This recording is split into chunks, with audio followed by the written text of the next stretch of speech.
You've arrived, my friend. Punctual as always.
Another waste of my precious time.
This time, I'll lead the family back to the top.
Good day, manager. Wonderful to see you again. You're as sophisticated and charming as always. About our previous discussion, I assume you've made some progress?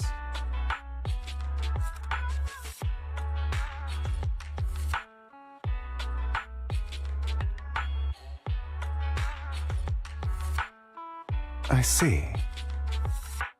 Looks like it's more complicated than I thought. I appreciate your help. Here are the promised invitations for you. One was mine, but I won't be able to attend as I'll be occupied that day. I had to pull a few strings to secure these invitations, so please don't mention where they came from. Otherwise, someone might come hunt me down.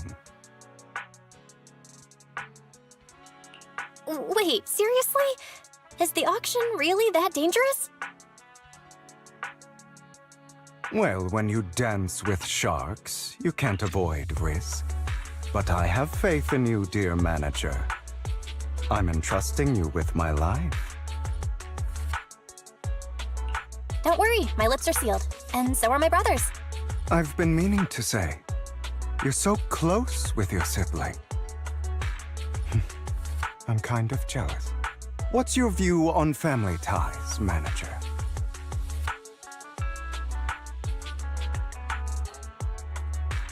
It's a bond you have to maintain carefully. Even as family, we might not fully know each other. For example, someone who was like a mother to us loved us deeply, but also kept many things from us. Mother. Huh. For me, that word only brings fear, pain, and hatred. I once had a half-sister. Different mothers. Had? Did you two fall out of touch because of an argument or something? No, we never argued. I would like to try, but it's too late. She's been gone so long. I can barely remember her face. I'm sorry. I didn't realize it was a sensitive topic. My condolences. It's okay. I brought it up first, and it was ages ago. Anyway, back to what we were saying. It's highly likely that Hartman will be at the auction as well. As you know, while he's the rightful heir to the Ravenlock family, he keeps many secrets. Should you cross paths with him in the future, be cautious. He's sitting up on his high horse looking down on everyone else, and he'll do whatever it takes to get more power. I hope these upper-class people eventually face the punishment they deserve. Too bad the scales of fate lean one way or another, unless someone steps in to tip them back. I digress.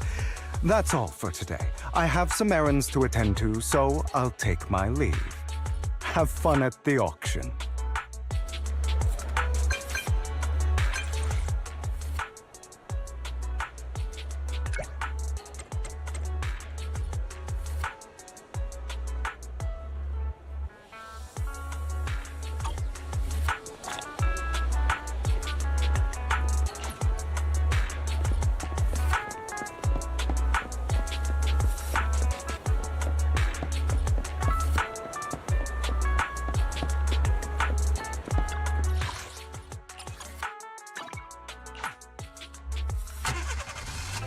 It is a pleasure to see you again, Master Proxy. It's been a while.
Lies.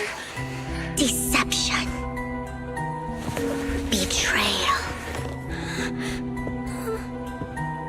I see swirling mist, shrouding the truth in a deep, enigmatic haze.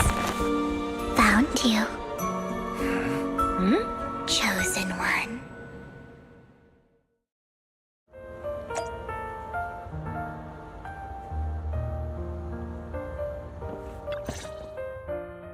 You are exactly as I thought you'd be.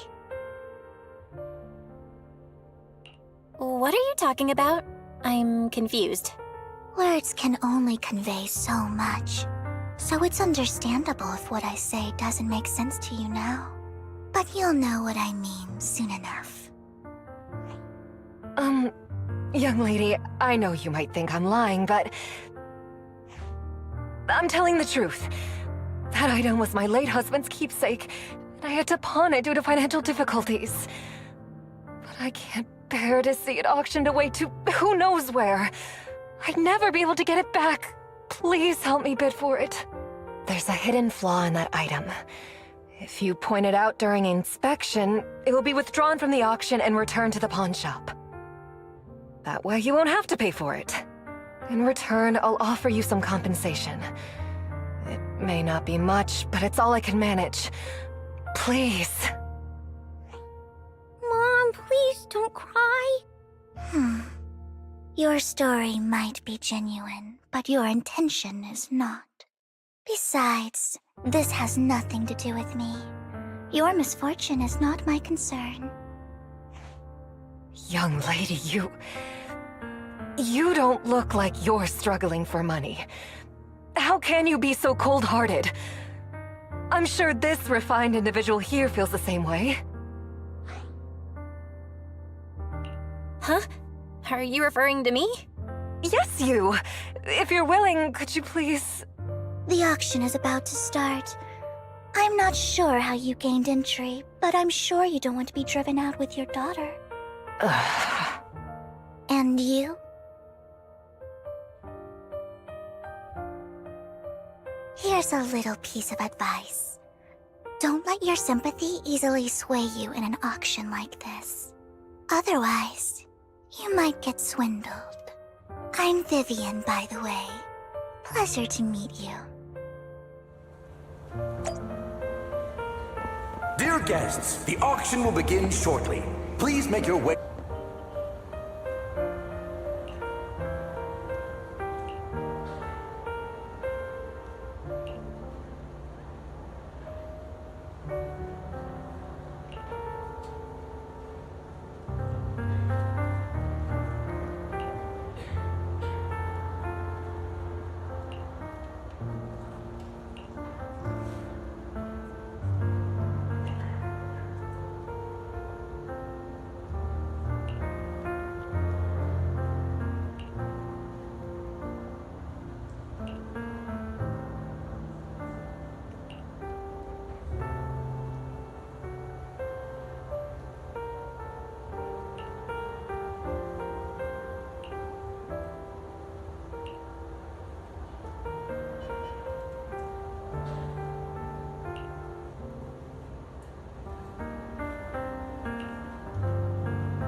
He may be from the Ravenlock family, but he's been entering the lottery in secret. Maybe he's not as well off as I thought. Ugh, what rotten luck. I didn't expect to see you here. I won't back down this time.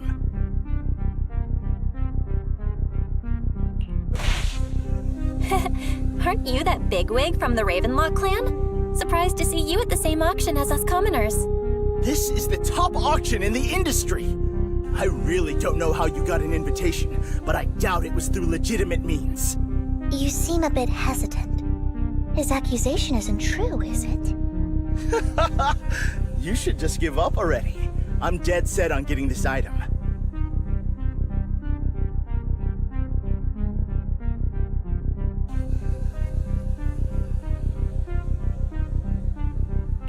Truth is, we've got a solid sponsor. Give up, because we're going to secure this no matter what. So that's how you were able to join the auction? I knew there was something funny going on. Damn it! Am I really going to lose? Nicely done. I see you're getting the hang of manipulating your opponent's emotions at the bargaining table. Okay.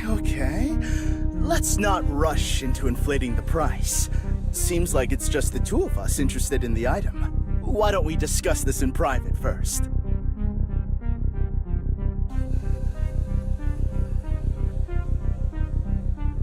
No matter what, I won't back down. Ugh, I didn't expect you to be so determined. This is the perfect moment to shake your opponent. You're really stubborn, huh? Is it really worth arguing over such a small collectible?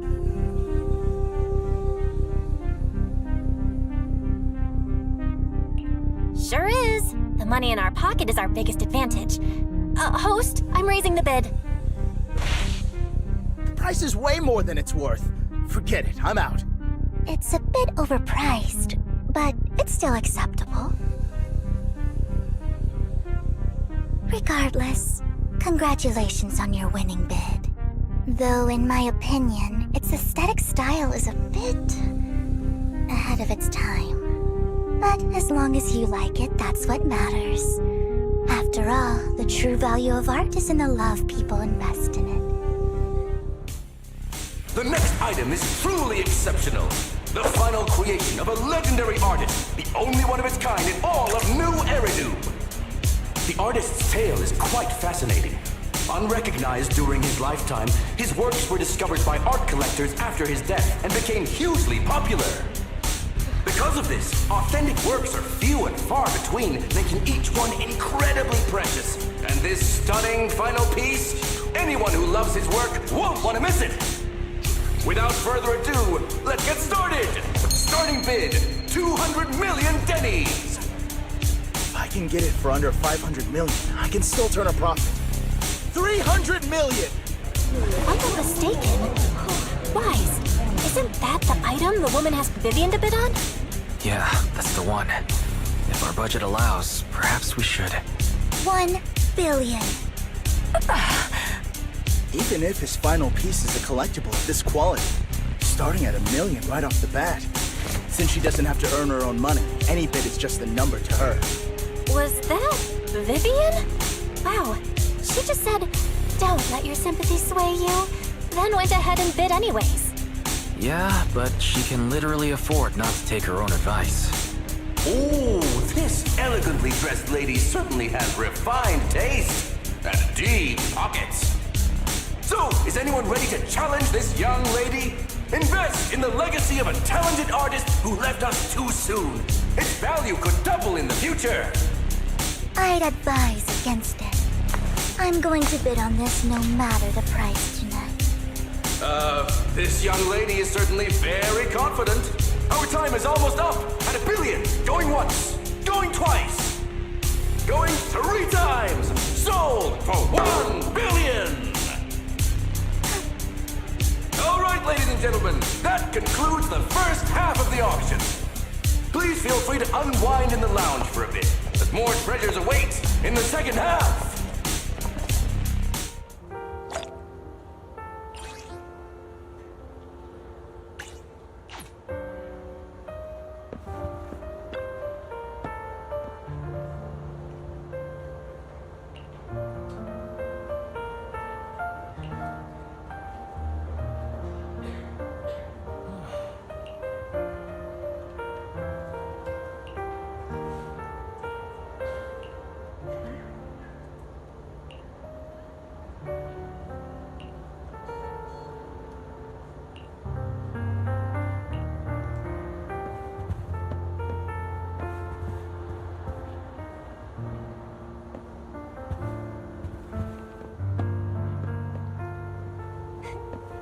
coffee here is drinkable.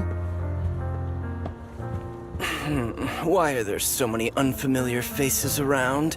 I thought this was for regulars only.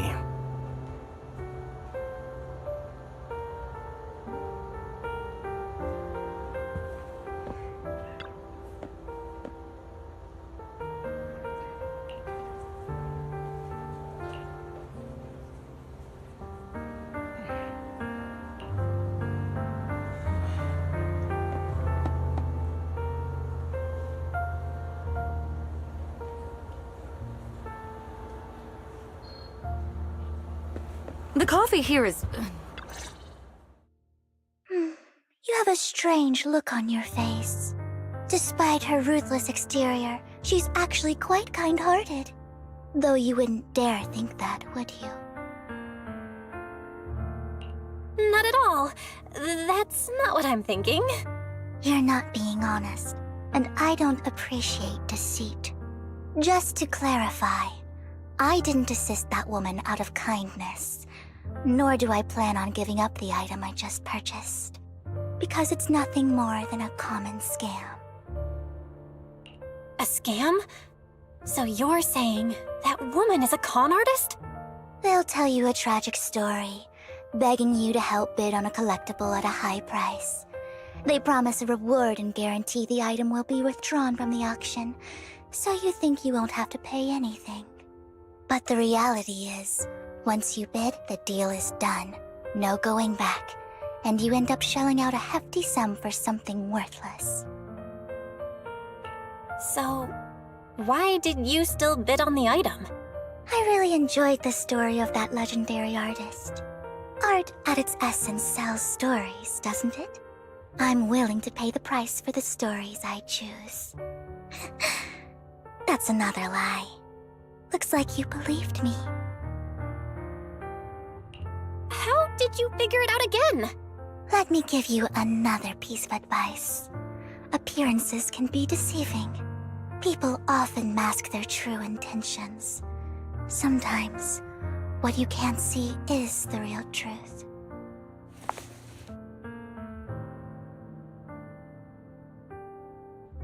I hope next time you'll accept my invitation, and not that of these pretenders.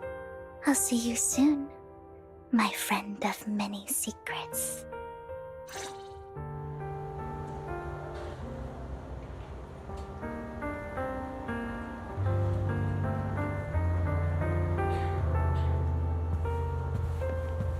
The second half of the auction is about to begin. Please make your way to the venue.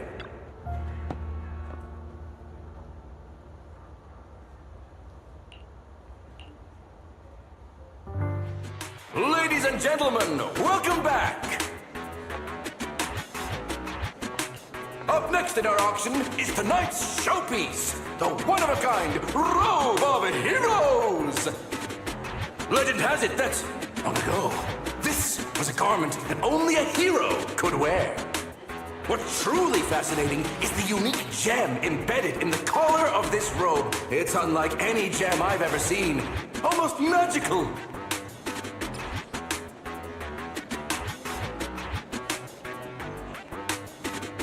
Wise, that gem's probably what we're looking for. Such an important item, yet it's just there on a piece of clothing, completely unprotected. How gaudy. This auction sure is busy. There's people of all sorts, whether they belong or not. Robe of Heroes. Phew, what a tacky name. Nonetheless, I'll secure it. In the name of the Ravenlock family. Yes, I see it. Seems authentic. Of course, I'll keep an eye on it.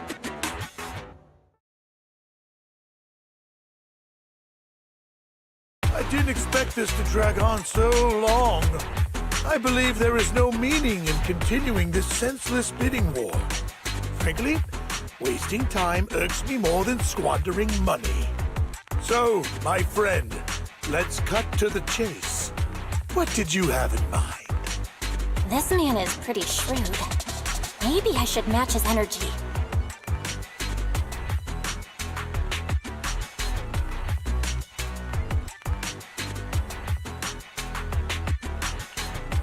a better question should be, what can you offer me? The ball's in my court now. Good. I enjoy conversing with people of sufficient intelligence. There are more antiques in this auction than just the robe. Why rush into this? You might find something else you prefer.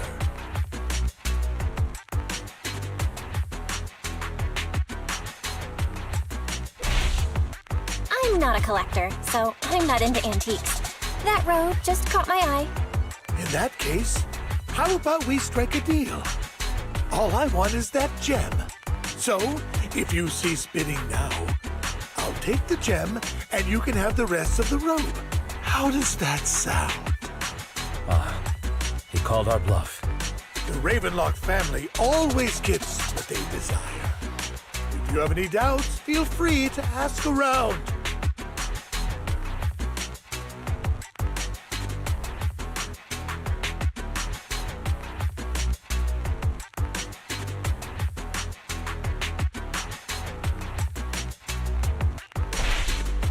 You're not threatening me, are you? In broad daylight? Is the Ravenlock family plotting against me in front of all these attendees? Of course not. I simply want you to understand what it means to try and take something from me. He has no shortage of cronies here. Stay vigilant. My time is valuable, my friend. I've already lost a significant amount of Denny's talking to you. If I offer you a token of appreciation, let's say a hefty sum of Denny's, would you consider backing up? In that case, if I were to give you a hefty sum of Denny's, would you back down? I fear my price is beyond your means. It's been a while since someone dared speak to me like that. All right, since I can't sway you, we'll have to settle this with our financial power. But let me be clear. No matter how high it goes, I won't back down. Oh no. Though the mayor gave us a huge sum of Denny's, I have a sinking feeling it won't be enough to outbid this rich jerk.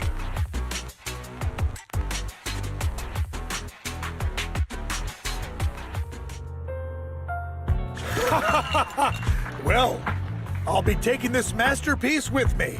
Of course. I must extend my sincere gratitude to all of you. Damn it, we almost won! Ugh, Denny grabbing jerks. I got a message from Hugo. He wants us to... look up? What happened? Why'd the lights go out?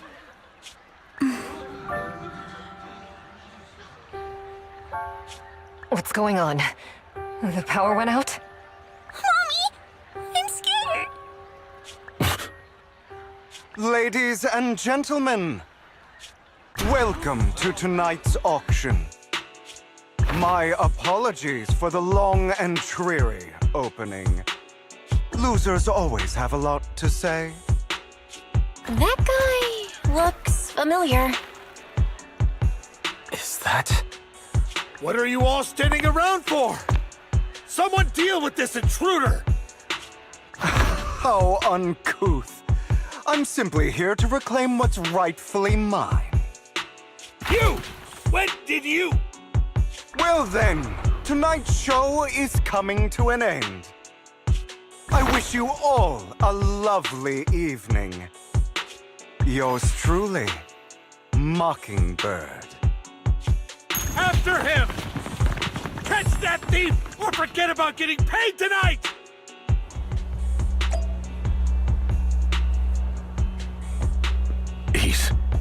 I can't believe he's here. And his target happens to be that core, too.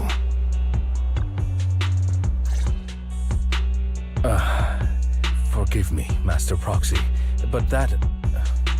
Mockingbird and I have... history. He might find it surprising, but I know him too. You do?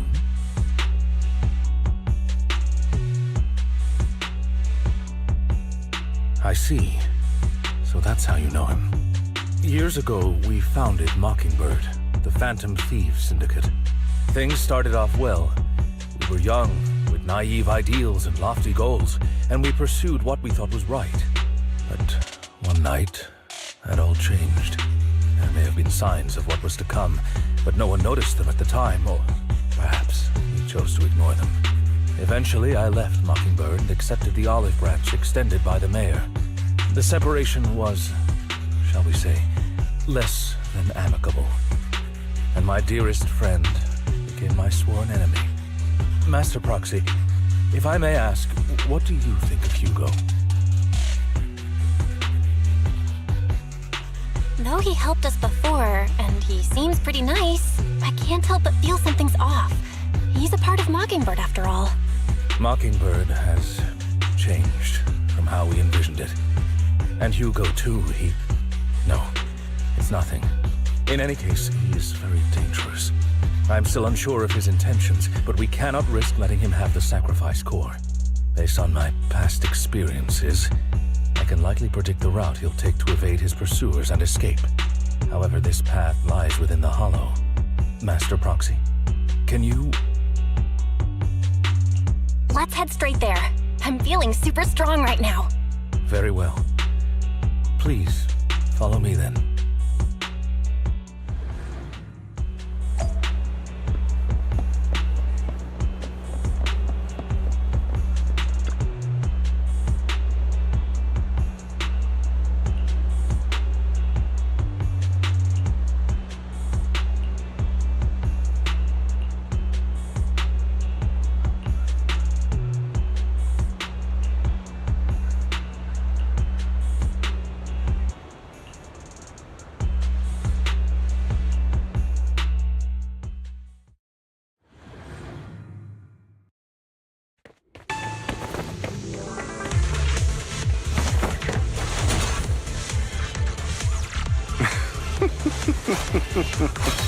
As I thought, Hugo really is here. When we were still working together, he would often choose routes that were difficult to attack, yet easy to defend.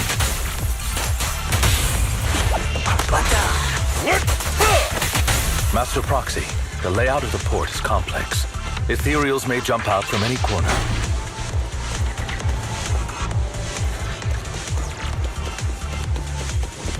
Do be extra careful.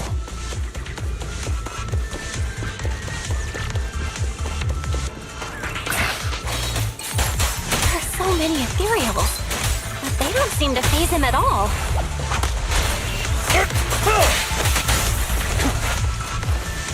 Though I am loath to admit it.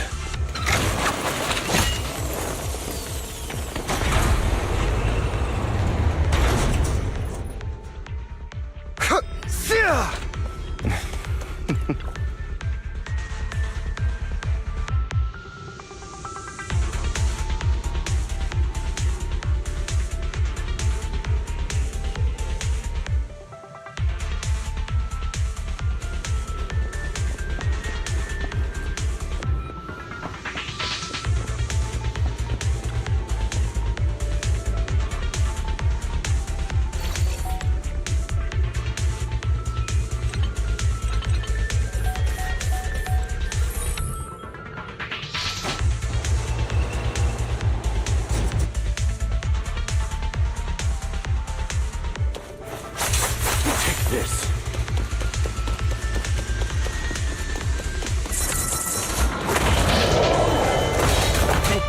Careful, or you'll get hurt. I'm not going to let you have your way. Master Proxy, that's one of Hugo's weapons. Make sure to avoid it.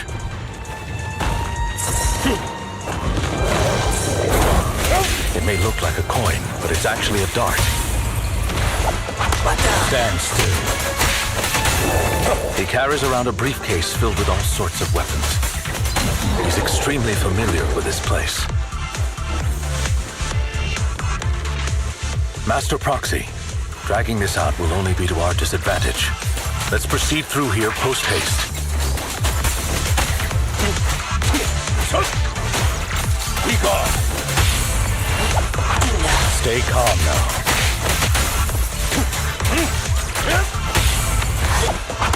Stand still. The mechanism here isn't damaged.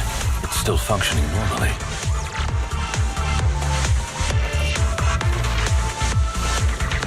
Something's not right. It feels too easy, almost as if it let us through on purpose.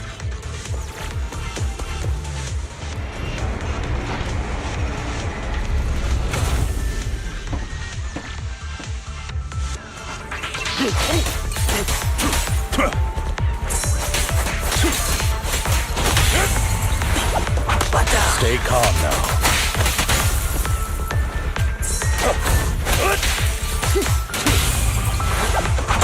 Stand still.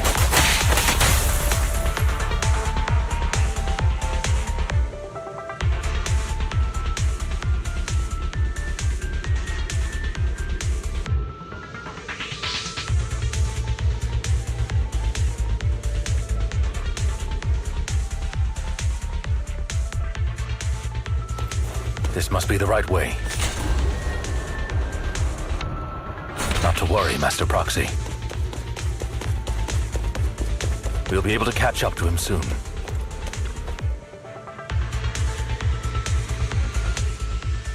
It should be this way.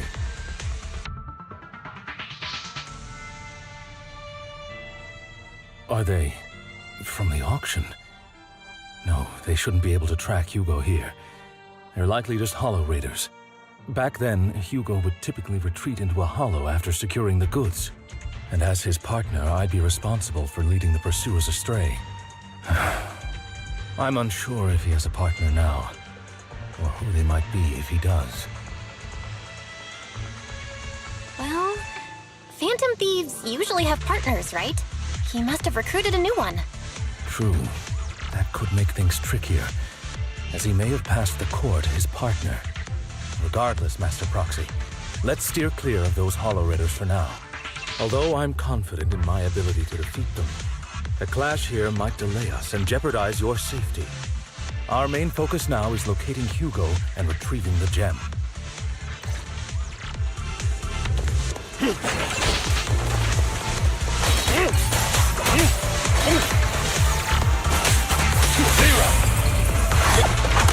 Stay calm now.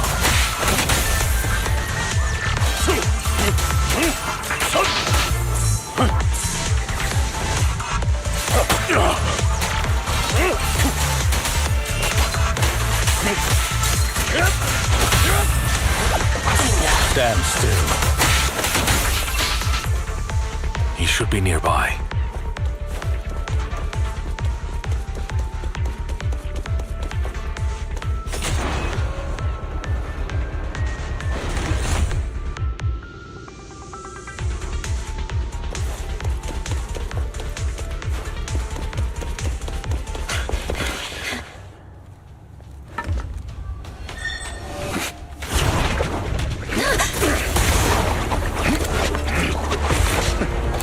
Long time no see, traitor.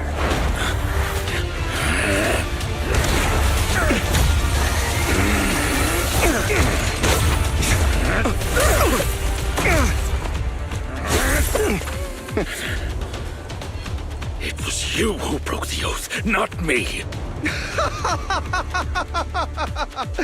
You haven't changed, pompous and self-righteous.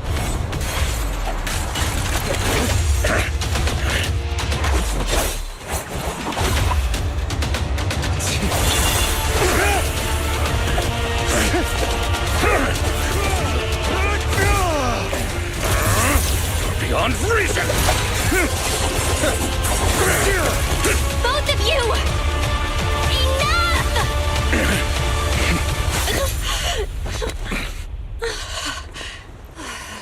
Master Proxy. Are you all right, Master Proxy? Any injuries? I'm fine. I just forgot I wasn't Eos. I thought your attacks would just go over my head. I'm not used to being this tall, I guess. Rest assured, Manager, my blade has always been steady. I'll never point my weapon at my allies, especially not you. As for that oath, He has no sense of control in the heat of battle, even turning on his own comrades. I'd thank you not to spread lies. What? Are you denying it? I merely spoke the truth, didn't I?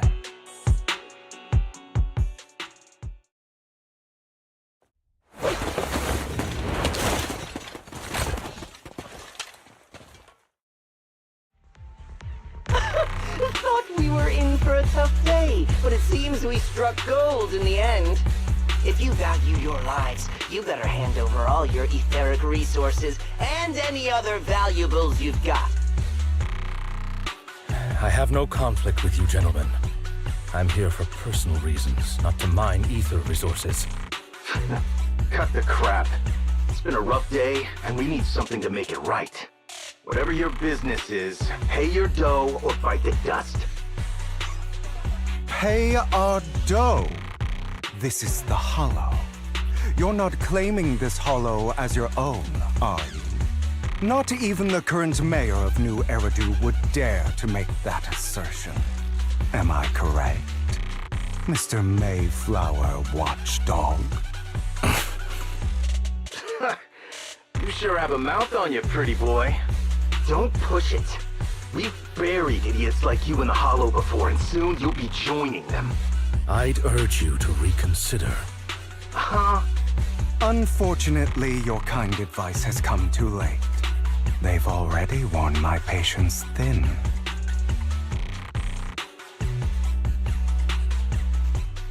Oh, help me! Scared? Then perhaps you should think twice before you act.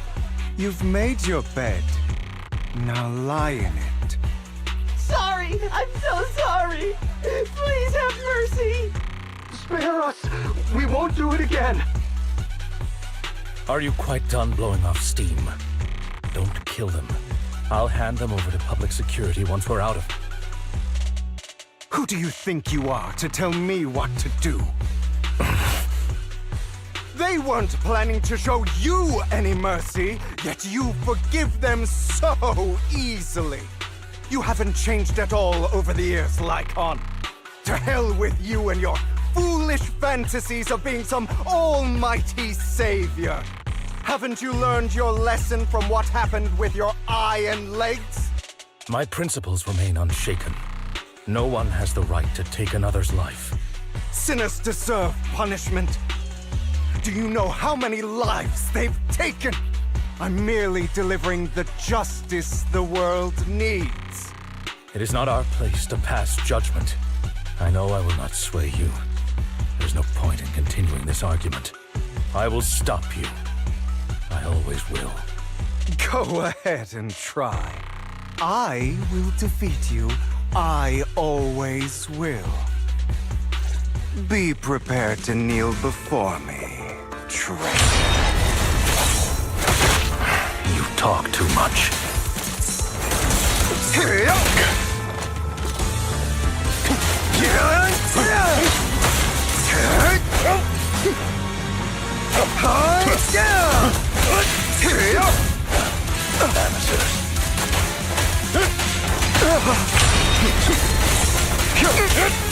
Trying to run, are we?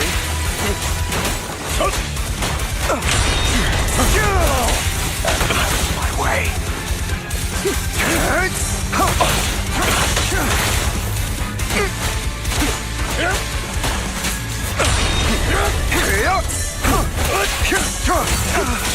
Proxy, I'd advise against trusting anyone from the Mayflower family. Really? Do you two have to do this now? My apologies, dear manager, but I'm itching to teach him a lesson.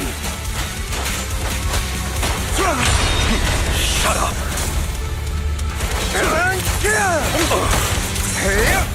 Amateurs.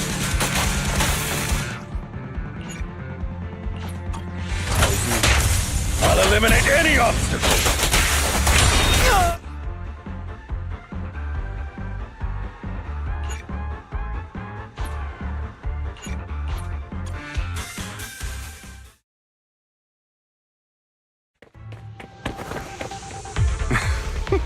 As I thought, Hugo really is here. When we were still working together, we would often choose routes that were difficult to attack, yet easy to defend.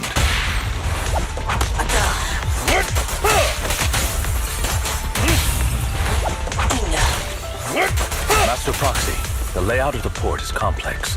Ethereals may jump out from any corner.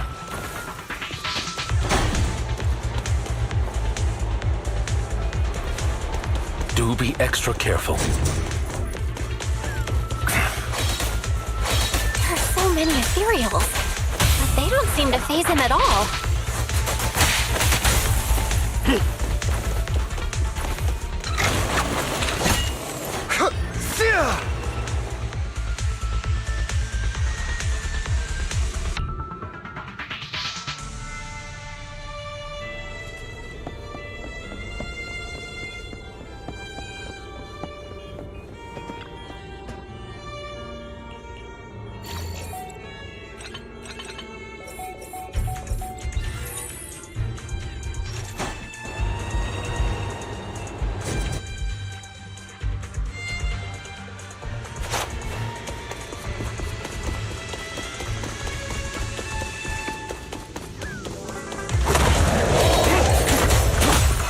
Careful, or you'll get hurt. I'm not going to let you have your way. Master Proxy, that's one of Hugo's weapons. Make sure to avoid it.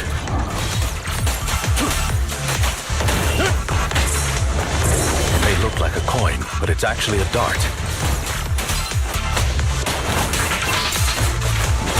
He carries around a briefcase filled with all sorts of weapons. It's quite the hassle to deal with.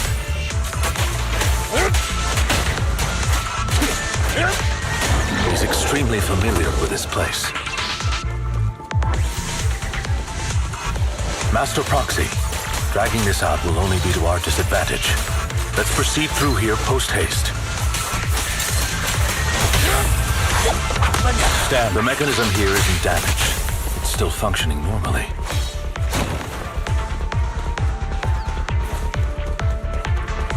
Something's not right. It feels too easy, almost as if let us through on purpose.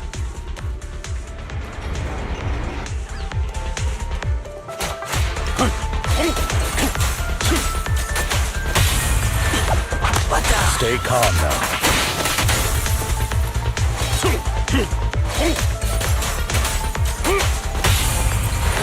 Move, stand still.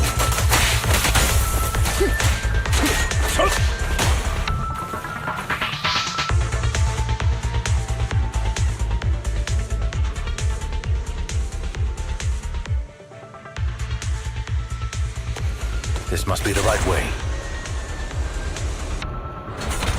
Not to worry, Master Proxy.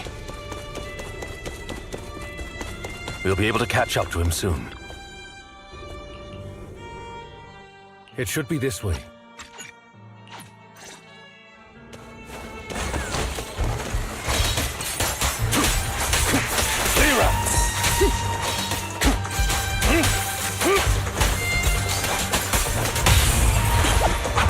Stay calm now.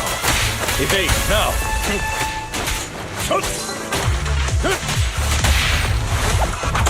Stand still. He should be nearby.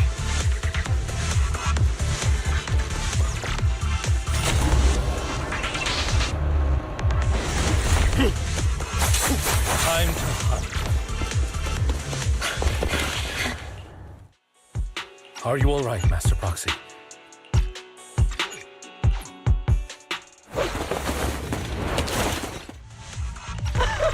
Thought we were in for a tough day, but it's... Oh, help me!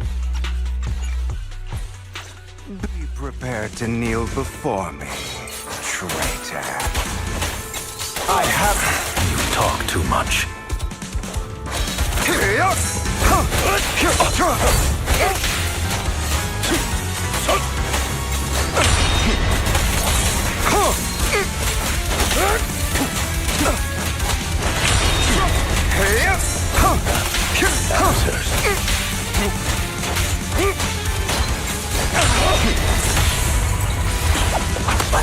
see, I'd advise against trusting anyone from... Really? Do you two have to do this now? My apologies, dear manager, but I'm itching to teach him a lesson. Hey, shut up!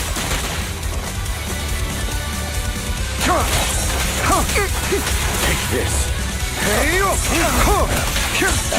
I'll bite your throat out.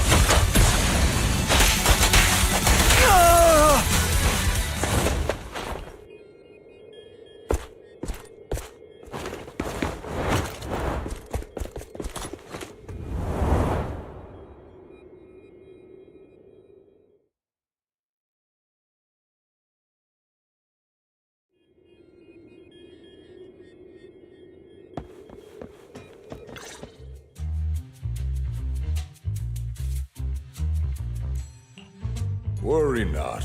Mastery of my skills will come in time. But there's something more important I would like to teach you. Something about faith.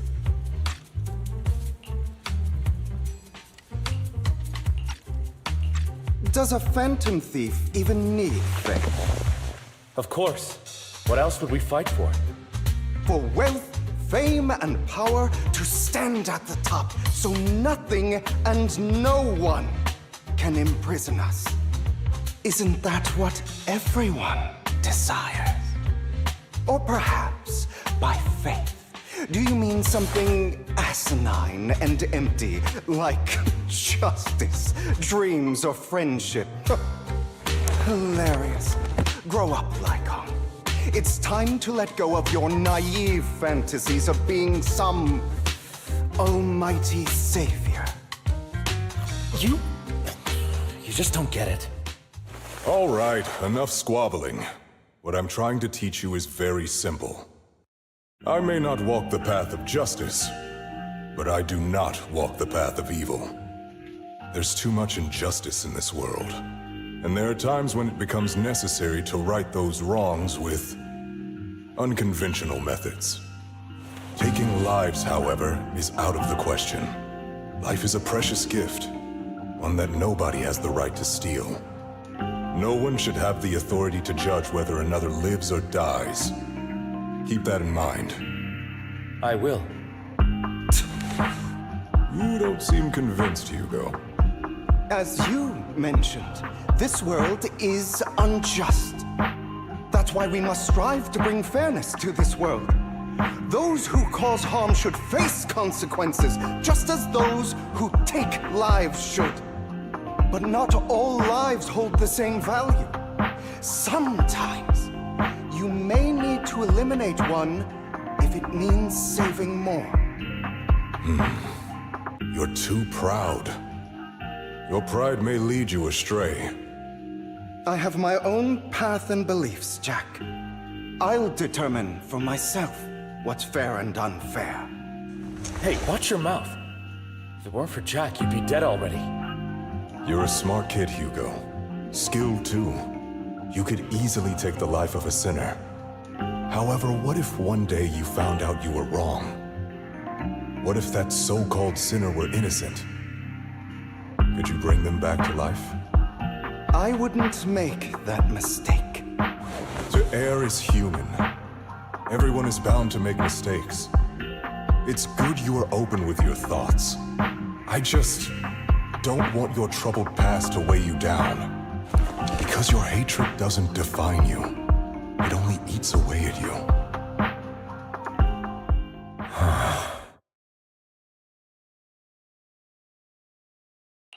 What's wrong, Lycon? You've been quiet for a while now. My apologies, Master Proxy. I was just reminded of some past memories. Before Hugo and I founded Mockingbird, we had a mentor, Jack. He took us under his wing when we were in dire straits, imparting his skills and life lessons. But Hugo didn't agree with his viewpoints. Perhaps our paths were always fated to diverge. Okay, I'll admit. I've been itching to ask. Why did you two split up? Mockingbird, faced numerous triumphs, but also setbacks, and one of them was a disastrous one. Hugo. You...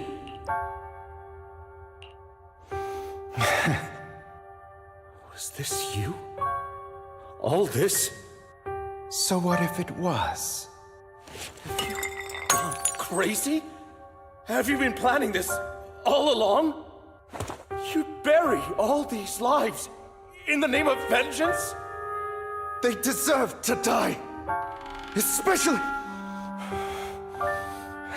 my so-called father. I should have killed him a long time ago. A really long time ago. You know what, Lycon? There's some people whose only purpose in life is to bring more suffering into this world. Sometimes murder is what brings justice back into this world. And for that, I must stain these hands in blood. Enough! I can't trust anything you say anymore. I'm leaving Mockingbird, now! Where are you going? Anywhere. Someone from the Mayflowers got in touch with me before. Are you mad? You know what those hypocrites in city administration are like. They're no different from tops. We fought them together all this time, and now you're leaving to serve as their lapdog. Are you going to turn your back on Mockingbird? Turn your back on me. The mayor is different from the others. But it doesn't matter. I'm not going to even try convincing you. As your friend, I'll give you one last piece of advice. Please, stop here. Otherwise, the day will come where your hatred and ambition will consume you.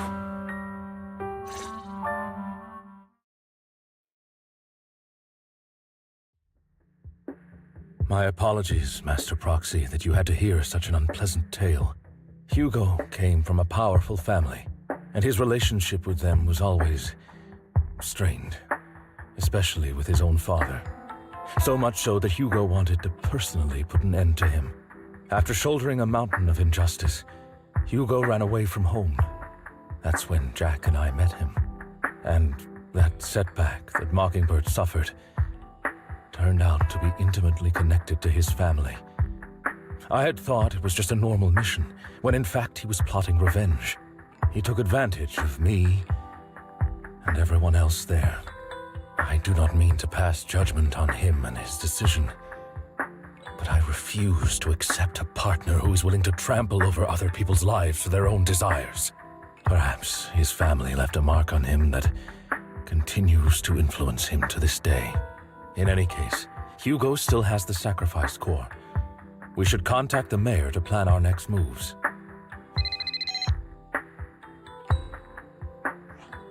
A pleasure to speak with you again. Lycon has already filled me in on Mockingbird stealing the sacrifice core. I'll deal with it. Anything else we can do to help? I mean, we didn't manage to complete our mission. No. You've done well. It's just not appropriate for you to get involved in what's to come. We've been through far more dangerous situations. Plus, we've dealt with Mr. Mockingbird before. So maybe we could help you. Really, I appreciate your kindness. It's just... Very well. Seeing as you're all people I know I can trust, I'm going to be frank. Not long ago, I received a letter declaring criminal intent. Sir. Lycon, I know you don't want to place them in danger. I feel the same way. However, I believe they deserve to know the truth. That letter threatened to use a sacrifice to take vengeance against the entire city of New Eridu. What do you mean by vengeance? I believe the person, or the organization, who sent the letter is planning to use the sacrifice to mount a large-scale attack against the city. Everything we've uncovered so far seems to support this hypothesis.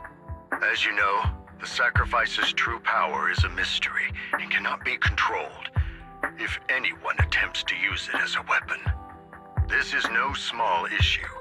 If this gets out, it'll send the public into a panic. Please promise me you'll keep things confidential. Then let us help out. We can do our part too. But it's like I said before, it'll be too dangerous for you.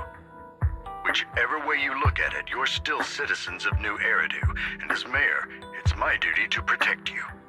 Plus, Carol would be furious with me if I put you in danger. If she were still around. Anyway, I'm not at liberty to discuss this matter any further. Please rest assured that we will handle things properly as the administrative authority of New Eridu. That's right. Master Proxy, please trust us. So that'll be all for today. Goodbye for now.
I'll have to work overtime to finish this mission report.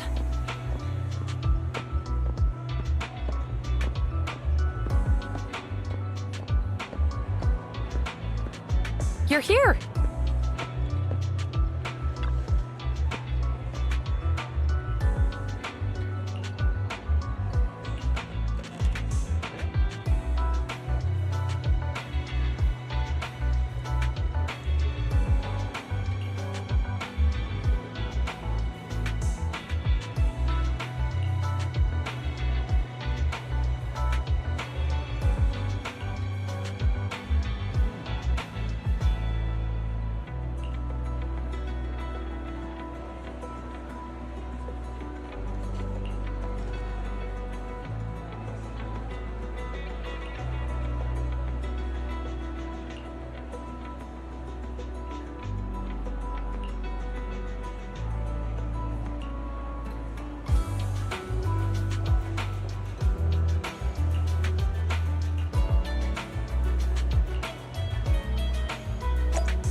day's training.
All right, let's get started.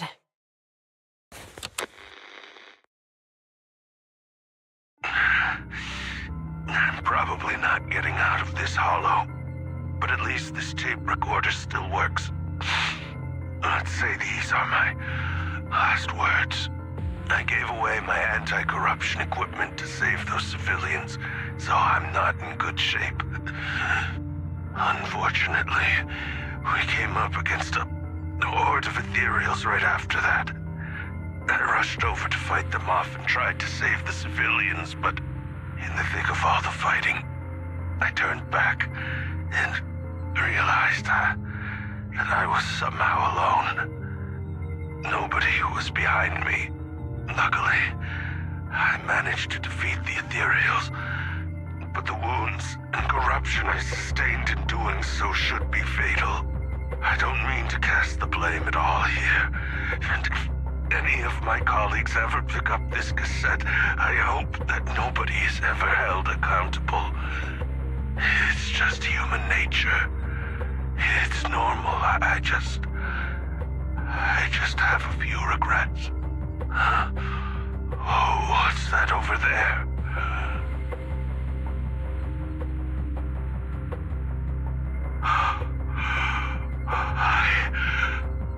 I've seen a miracle. Yes, that thing is right.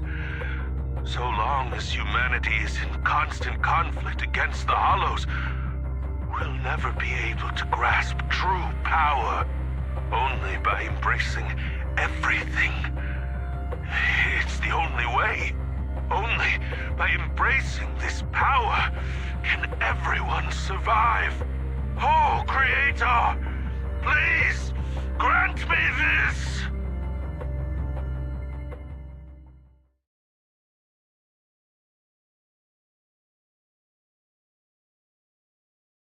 Are you okay, Jiyuan?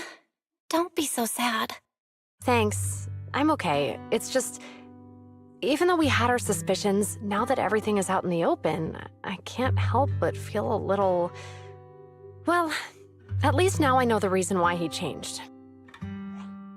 What did Bringer see during the recording? Whatever it was, he called it a miracle. I saw the mission report from that incident. Bringer emerged from the Hollow unscathed, completely free from injury or corruption. Plus, I remember him rescuing a few civilians and walking out of the Hollow together with them. But if that's the case, then it's at odds with the audio we heard. Which one is the true version of events? It's possible that both are true. Like if Bringer actually met a real god that completely healed his body and helped him save the others. And that's why his mood changed so much. Why he started believing the Exaltists. Because he witnessed a miracle. That sounds like a reasonable speculation at this point. But it still exceeds the limits of what we know. In any case, it's a clue that ultimately points to the Exaltists.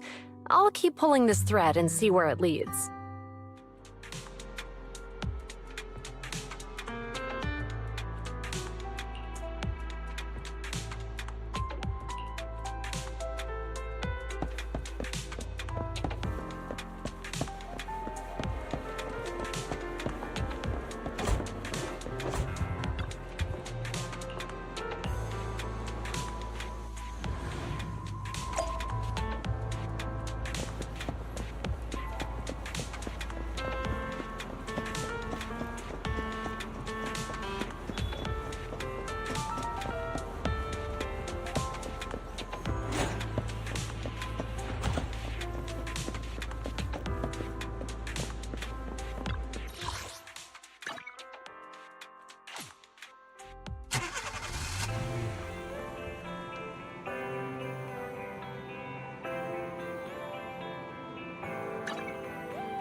I've been waiting for you for quite some time.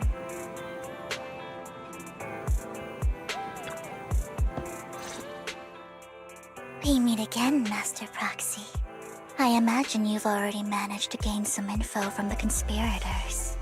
About some people who wish to use sacrifice to launch an attack on New Eridu. How do you even know about that? I only just found out myself. Because I've been watching you this entire time. I know many things. But unlike those hypocrites, I'm willing to share info with you to show my sincere hopes of working together. I need to find Bringer's belongings. Bringer's belongings? Did he even leave anything behind? Oh, he did. I have complete confidence in my intelligence network. All the more reason for you to work with me. You've probably already guessed, but what Bringer left behind will be crucial for cracking the alleged sacrifice attack. Find it, and we'll finally know what they are after. Who do you mean by they? The Exaltists, of course. They're always lurking whenever something related to sacrifice comes up. Actually, the Exaltists and I, we have a bit of shared history. But no more than that until you officially agree to work with me. All right, I agree then. Splendid. I like people who don't mess around. By the way, might I ask, you're not proficient at in-hollow combat, are you? Well, that's not really what proxies do. As I expected. Not to worry. You're an invaluable proxy. All I require is for you to guide me. I mean, not even my darling Lord Phaethon can fight in the hollows. Hang on. What did you just say? Your darling Lord Phaethon? That's right. The best proxy in all of New Eridu. Lord Phaethon. Don't tell me you don't like him. It's not that I don't like him, it's just, it's a little complicated. Well, if it's not that you don't like him, then that means you do like him, right? And I know exactly how you feel. My love for Lord Phaethon is really complicated too. Great, you're a fan of Lord Phaethon too. But that makes sense. All of New Eridu ought to be fans of Lord Phaethon. Fine, you're right. I'm actually a fan of Lord Phaethon. Then we're fellow fans! Wonderful. I feel so much closer to you now.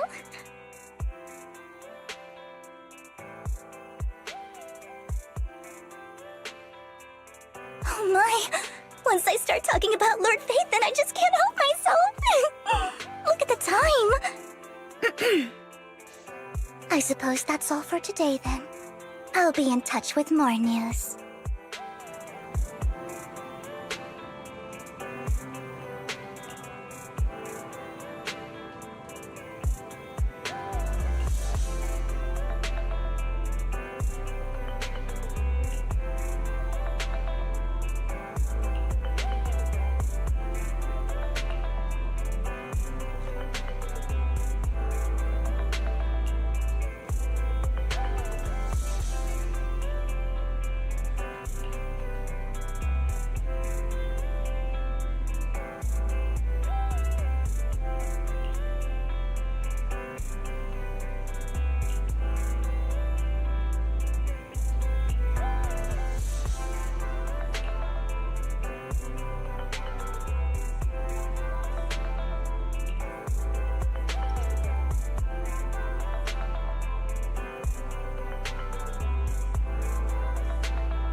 Proxy, you're here too. I didn't expect to run into you here. What are you two doing here? And is that a new look I see, Ambi? I'm here to investigate that incident.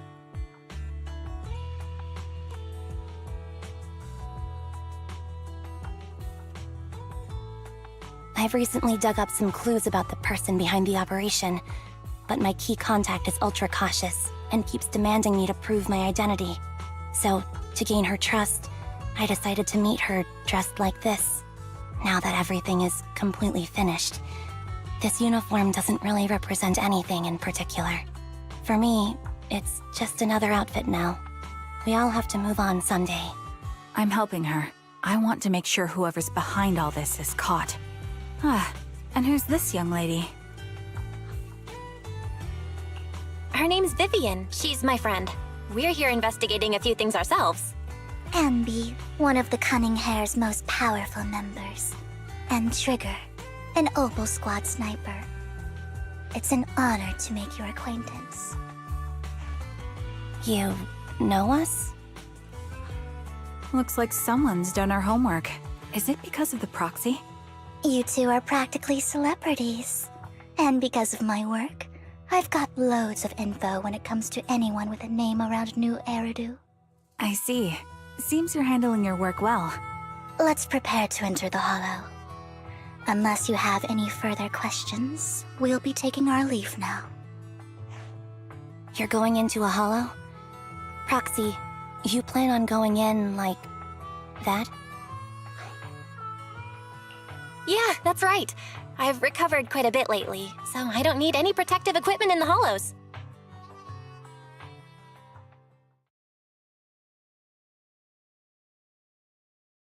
Huh. Aren't you that lady from before at the auction? Hello.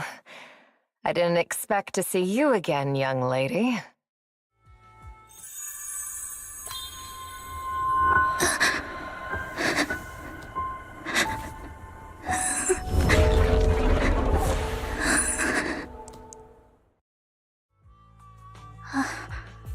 Vivian, are you alright? You look depressed. What's wrong, Vivian? Are you feeling okay? It's nothing. I just drifted off for a moment there. So then, what are you doing here? Don't worry. I'm not here to scam you. I'm waiting to meet someone. Don't tell me. You're my contact for intel? That's me. Ambi from Silver Squad, I presume? Pleasure to meet you. All right. I'm going to exchange some information with Miss Ambi here. So if you'll excuse me.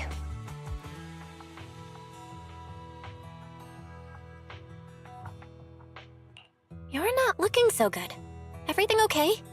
I can tell you later, but not right now. Okay, that's all the information I got for you. In return, I want you to do something for me. Take me into the Hollow. I left something very valuable inside. I have to find it. Seeing as we were just about to go in ourselves, why not join us? It's fine by me. But didn't you say you were investigating something? It's fine. There's no rush. Right, Master Proxy. Huh? Yeah. There really is no rush. Sure, let's all go together. It'll be safer with more people, and we'll find your missing item more quickly. Thank you.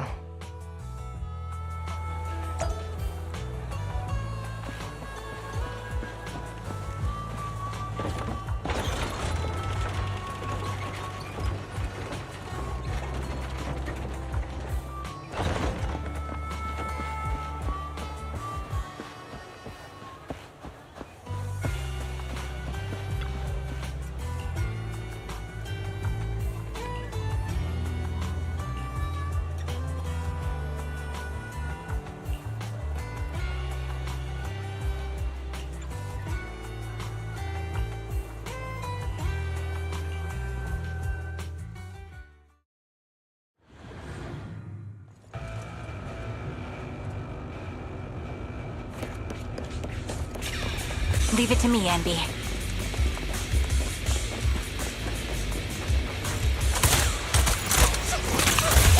Adjusting for wind. Wait on here.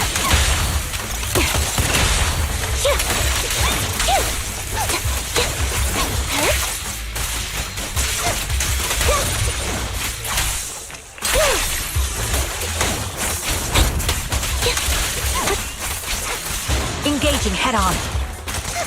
Ether vision activate.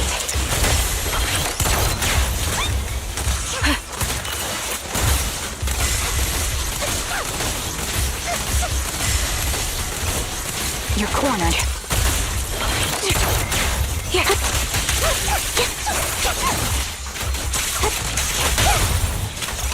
Now it's my turn to ask questions. What exactly is it that you're investigating?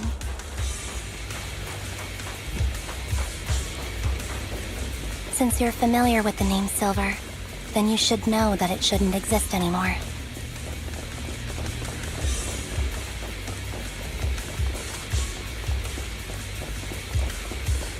What I'm investigating has something to do with it.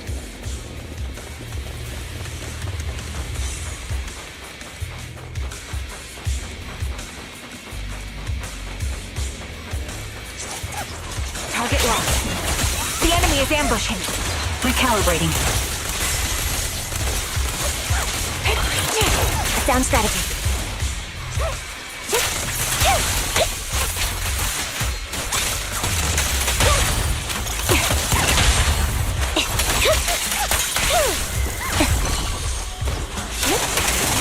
Show no mercy. Leave it to me, Andy. Sniper's Creed. One shot, one kill.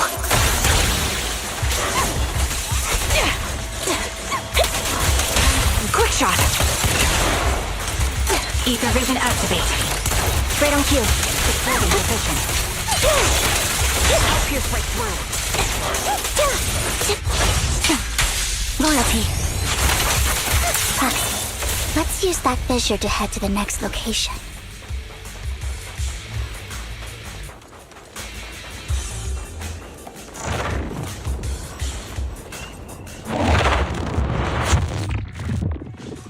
This is the place. So, what is it that you're looking for? A ring. I was excavating ether here before and accidentally lost it somewhere. Please, could you all help me find it?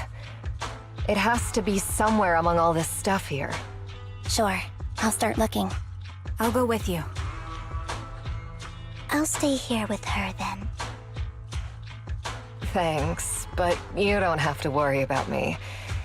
Go ahead and accompany the others. I'm sure it'll be faster that way. And sorry for wasting your time like this. I know it might sound strange, but I'll be so happy if my daughter grows up to be capable like you.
There's leftover food here.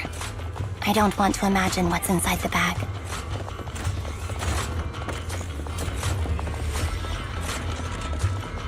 Neither do I.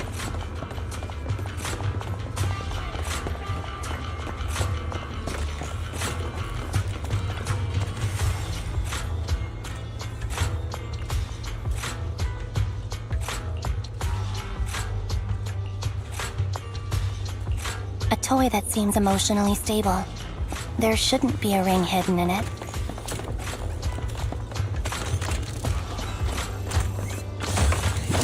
It's pretty cute.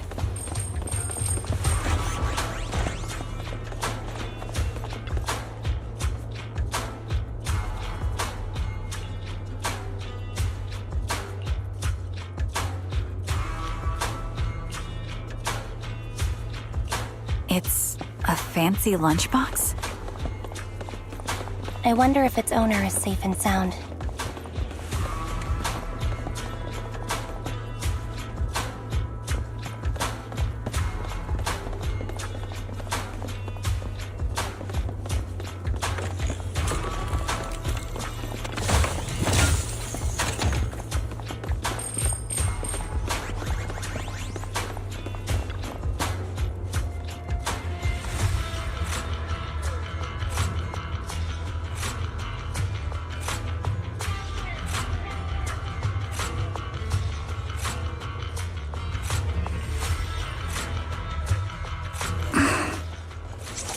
wrong, Vivian? You've seemed worried for a while now.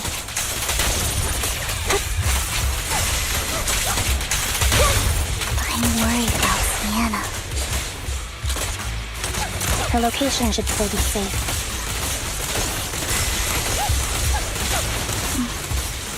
I hope so.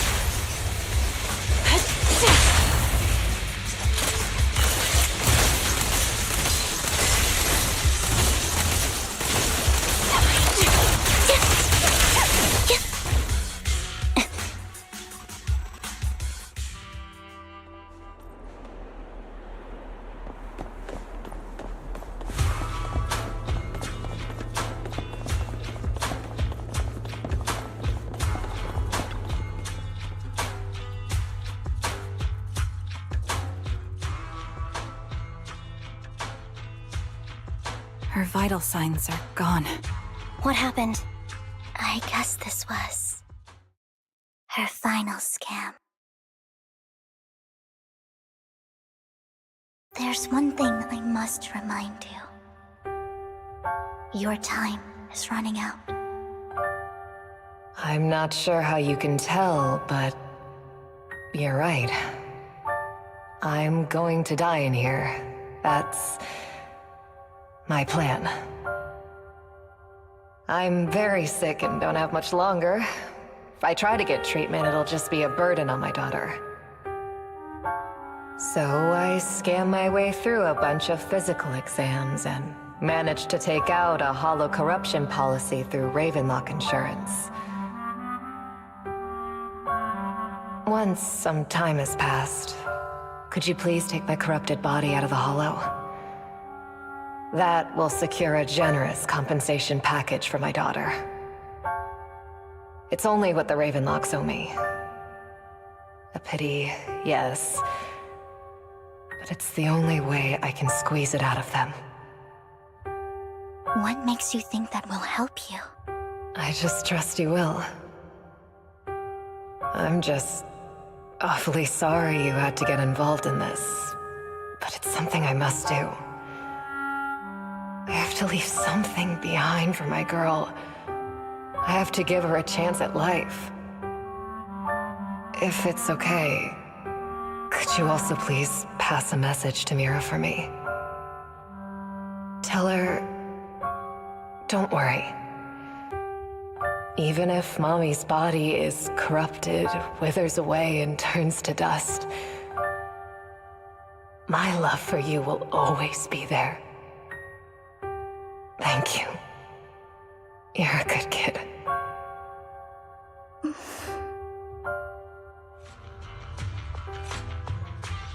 She was betting that we'd help her. So, you were aware of this the whole time? Yes. Because I saw it.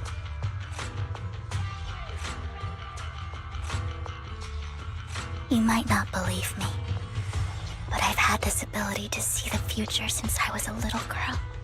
But the things I see are always something bad.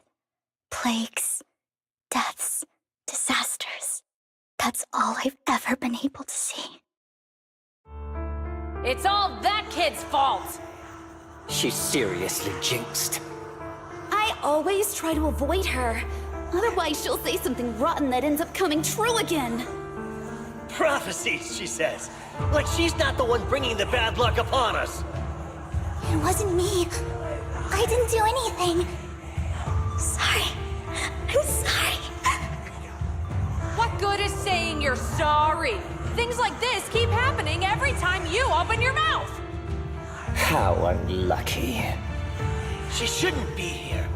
Nobody wants her around. If only she would just disappear. I just wanted to warn you all. I'm sorry.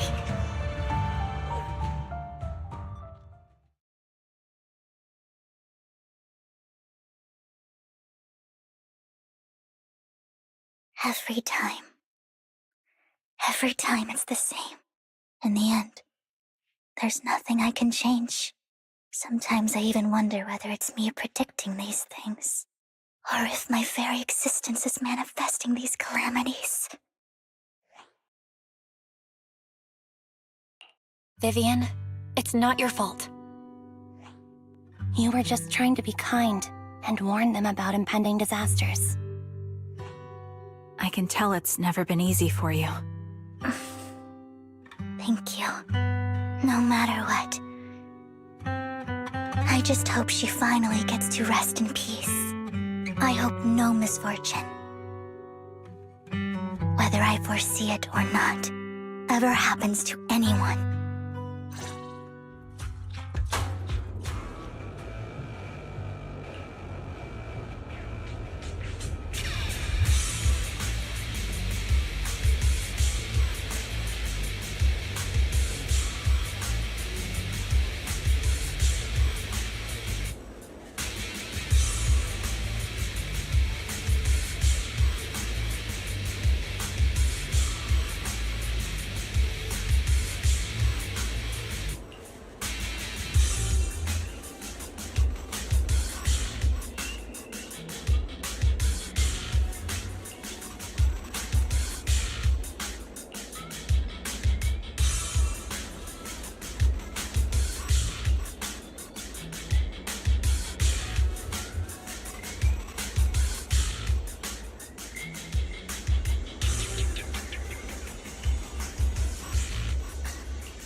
Proxy, do you believe that the future can be changed?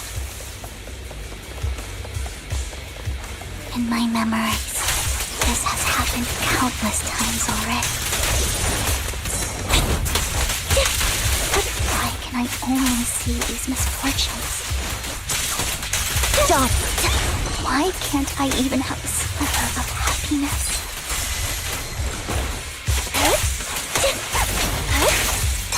Outbound.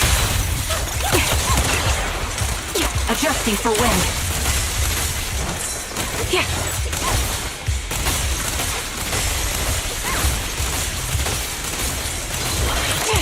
Down strategy.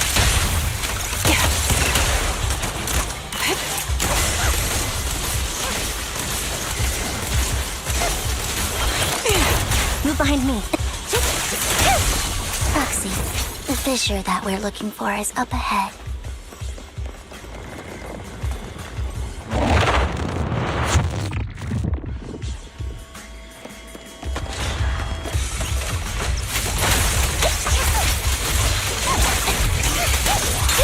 Wait up there.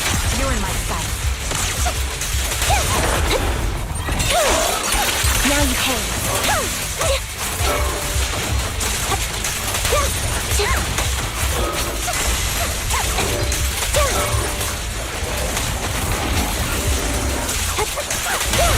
The target's weary.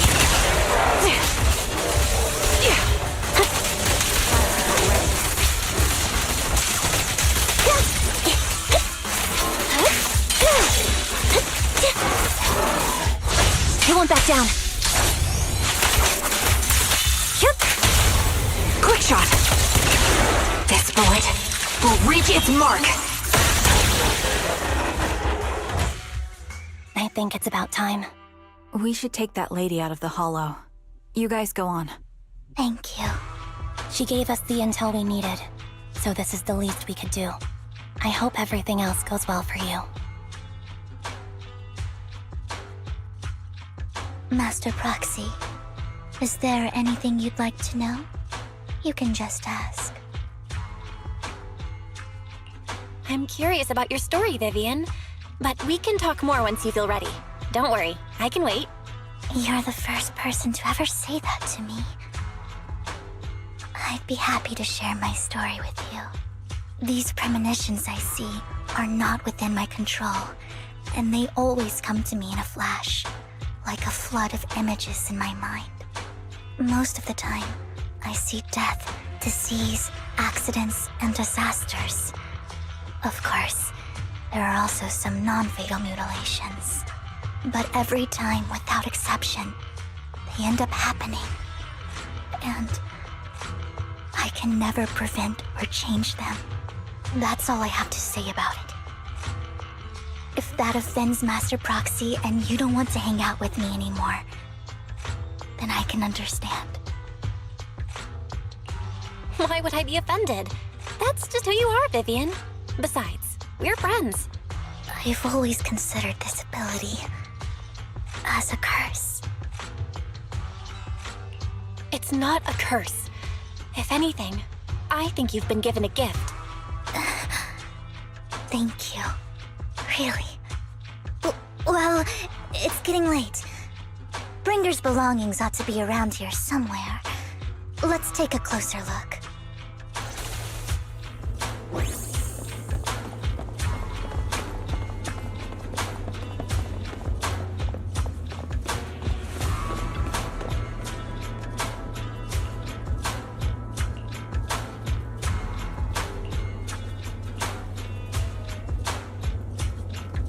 Looks like it isn't in here.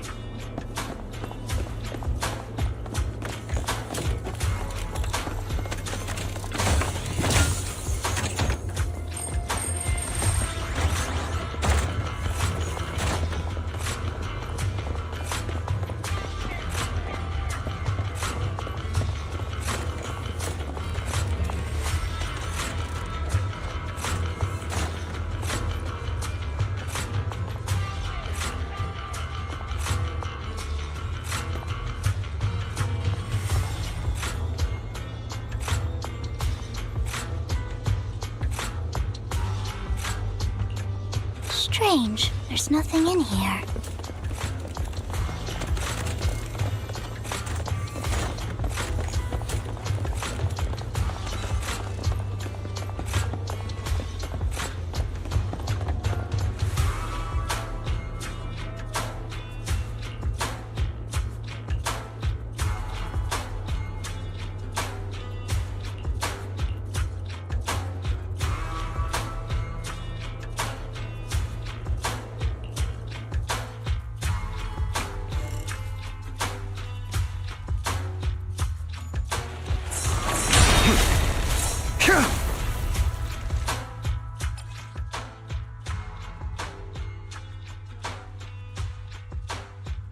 This is it.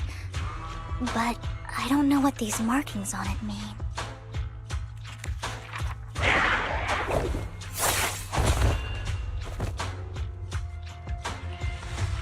Well, hello, Master Proxy. It's been a while. Oh, don't give me that scandalized look. I did just save your lives. I would have protected the proxy even if you hadn't appeared. I'm sure of it, but I happen to be in the area.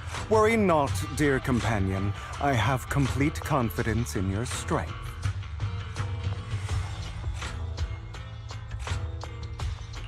Hang on, did you say companion? So you two know each other. Apologies. I didn't have a chance to mention it before. I'm actually part of the Phantom Thief Syndicate, Mockingbird. That's right. I was only able to slip in during the auction thanks to some help from Vivian backstage. So, the whole time, you were only bidding on the collection so you could get backstage and mess with things? I warned you before. You can't rely on appearances. Don't worry, Master Proxy. We don't have any ulterior motives here. As you've probably heard, Mockingbird is a renowned Phantom Thieves syndicate in New Eridu that, despite its longevity, has managed to maintain the secrecy of its members' identities to this day.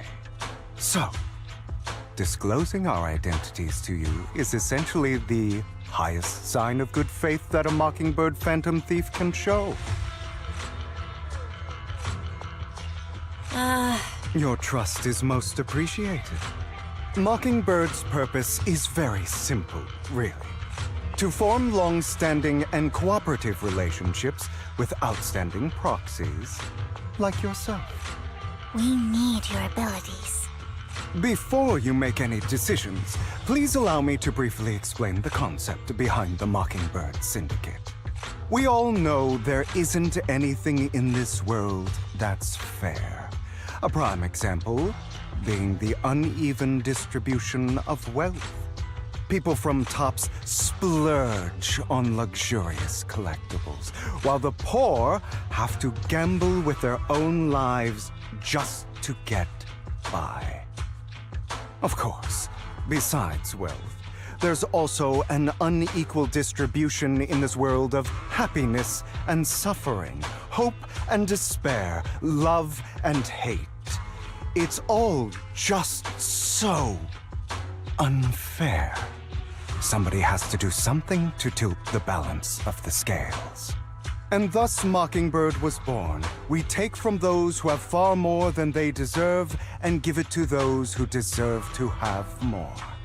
If you ask me, that's enough to be considered a form of justice.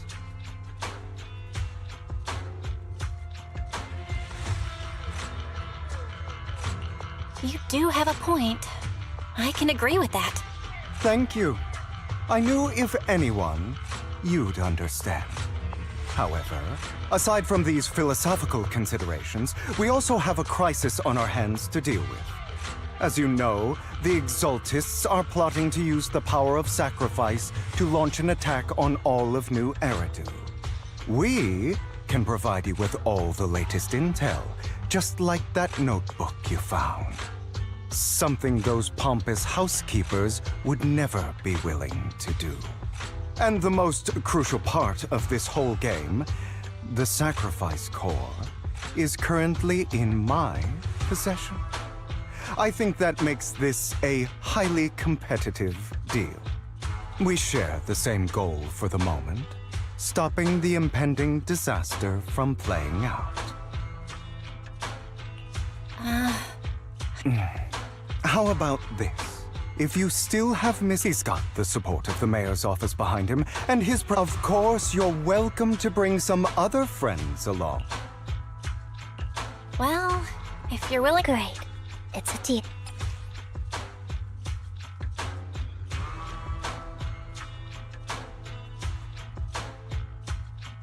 Consider it a souvenir commitment. For now, we'll carefully look through the contents of that notebook. I'll contact you if anything comes up.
How about it? Will you work with me? Not bad. Let me be honest with you.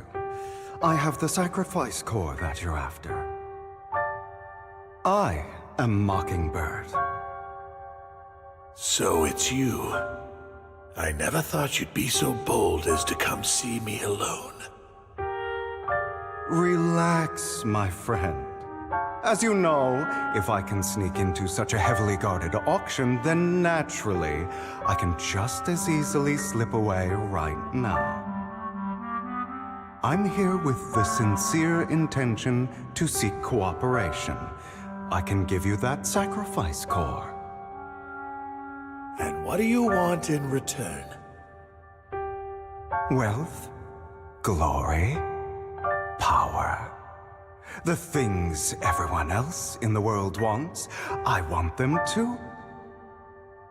And I'm confident that as the current heir to the Ravenlock family, those are all things you can give me. Then you've certainly come to the right place. My family is working on a big project. If things come to fruition, the Ravenlock status in Tops will significantly improve. At which point, I'll be sure to leave a spot for you.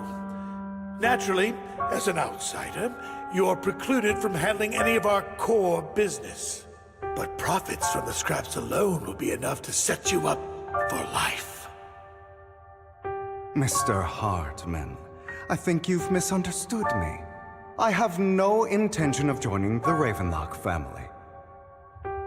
In fact, I have an art gallery under my name that does pretty well for itself. I was hoping you could recommend me for Tops.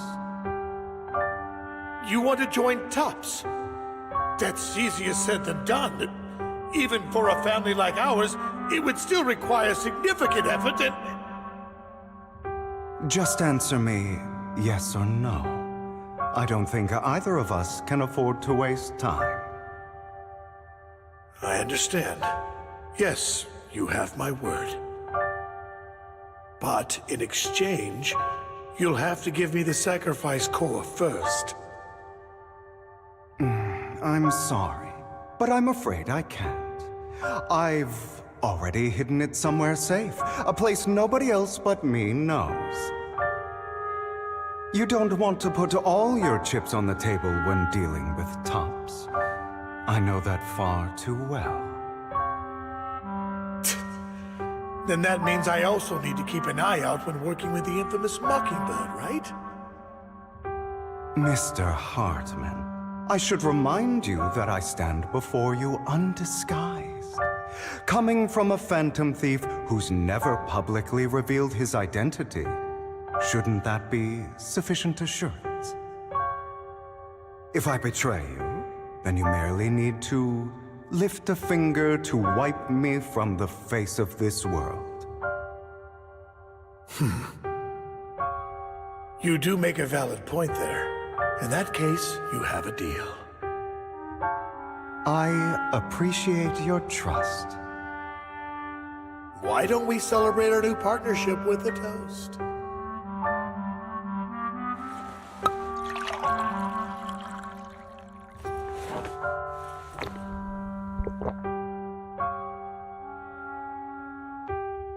Having a drink before undertaking anything important is a family tradition. It's good luck. As an outsider, it's a real honor. By the way, you aren't the only member of your organization, are you? Shouldn't all your companions agree to this deal first? You don't have to worry about that. I'll make sure she agrees. Otherwise, I'll get rid of her too. Seems you'll do whatever it takes to get things done. Great things lie ahead for someone like you. All right, let's leave it at that for today. I'll contact you about what to do next.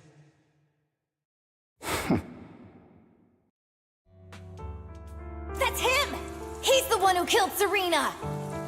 She was the only one who was ever any good to him, right? how he repays her?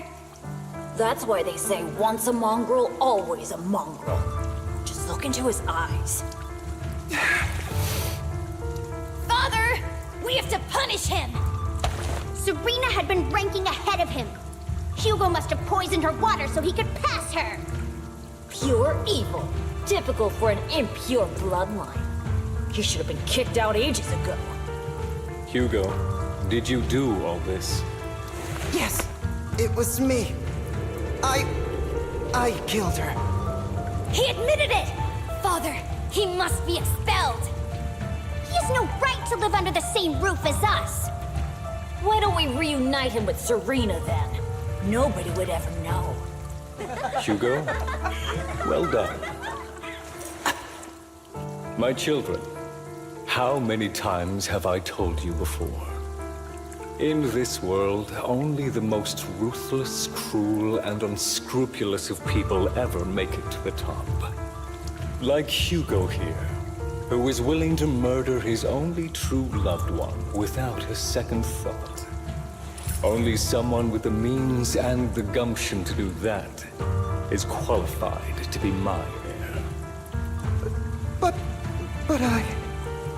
It's all over now, and the results are obvious. The winner of this month's assessment is Hugo. As for the rest of you, go to the usual place for the punishment you deserve. But Father! Before this, I was #1. As I've told you before, there's only room for one winner in this family. You're still a loser, even if it's by the smallest margin. And there's no reason for a loser to exist. This is all for your own good. Do you understand? Go on now. Receive your punishment for the sake of the family. Yes, I understand. I'm sorry.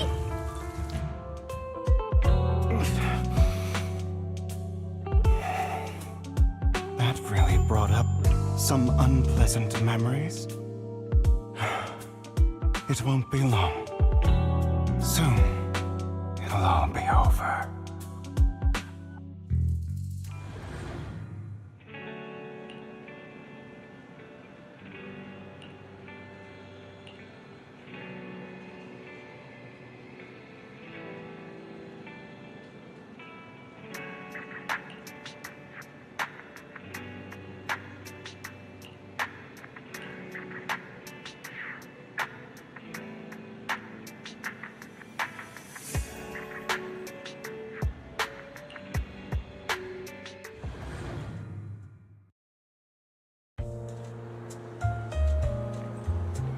Thank you for escorting me here, Proxy.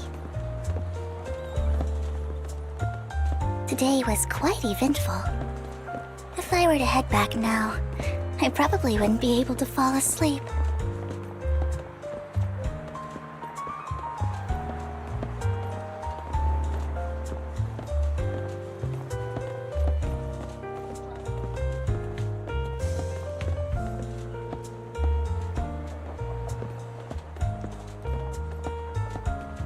You're a child that only brings misfortune. People have been saying that about me for a long time.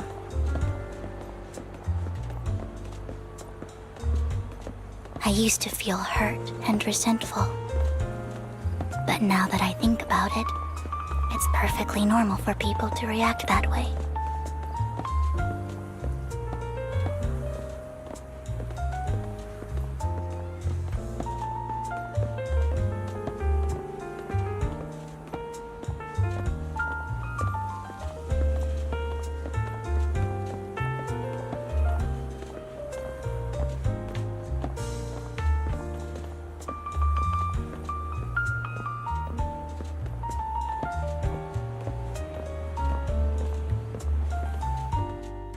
Why do I only predict suffering?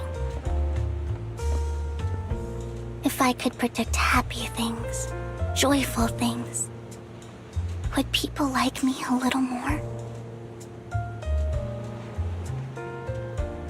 Maybe fate truly is set in stone. Often, I want to help these people avoid their miserable fates. For a time, I even thought that I was successful, that I could change people's destiny.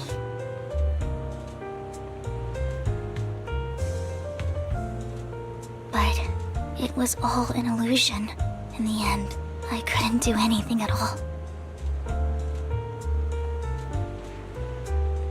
So, I was really happy when you said that my abilities weren't a curse, but a gift.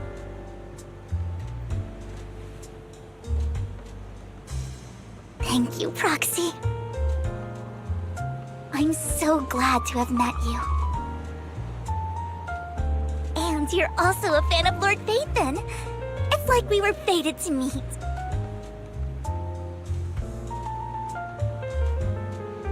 I don't know why, but I feel completely at ease when I'm by your side. I feel like I'm free from judgment, from blame.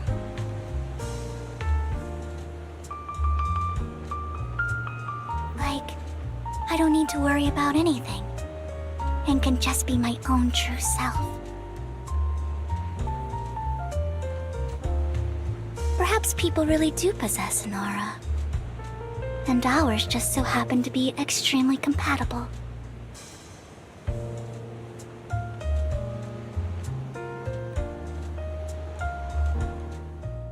By the way, you asked me before about Hugo. I don't really know much about him. He rarely ever talks about his past. But judging from his eye colors, you can guess he's probably the bastard son of a renowned family. I think his mother was very worried about his different colored eyes, and even wanted to get rid of him at one point. But then his family offered a huge price and bought him off his mother for some reason. And just like that, he moved from a leaky and drafty boarding room to a luxurious mansion. But he's also mentioned that the extravagant home is actually like hell for him. I think it's probably because the family treats him terribly. I digress. He ran away and ended up meeting Lycon and his master. After that, they formed Mockingbird together and experienced a rare period of happiness. Until Lycon's betrayal. So, what's your take on Hugo? I imagine I would still be wandering around now if I had never met him. To me, Hugo is just like an older brother. I've always felt as though he's carrying some heavy burden with him. But that's a secret he's kept to himself. Something he'll never tell me. Sometimes when I look into his eyes, I can feel that he's really struggling with something. Even though he may say some extreme things, Hugo really isn't a bad person. I think one day he'll tell me his secret. Until then, I just have to wait. Wait and trust him.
It appears we're the first to arrive.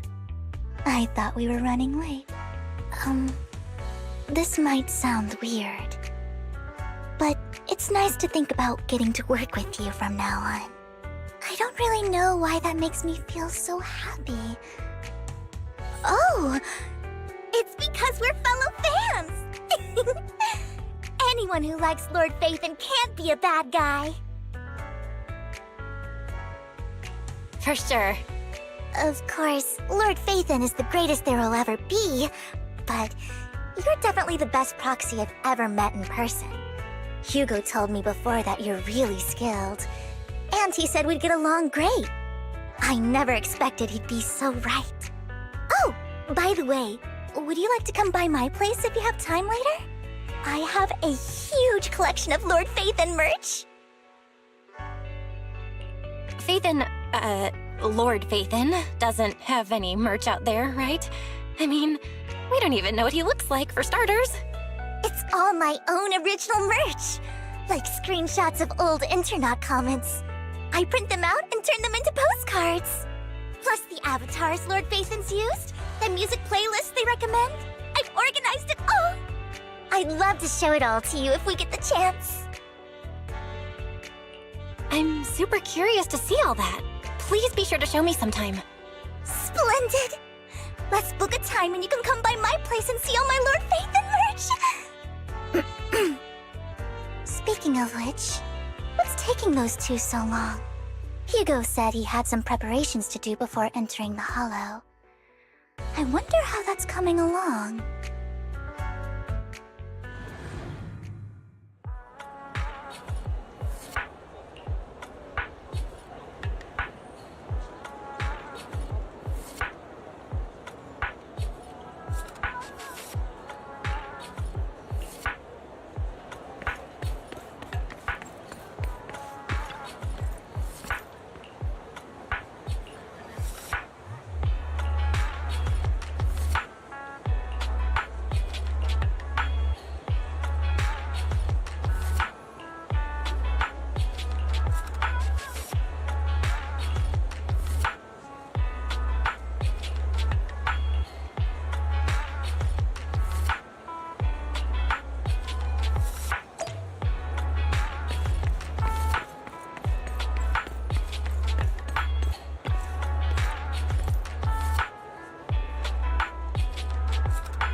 This is getting to be more than just a coincidence, don't you think?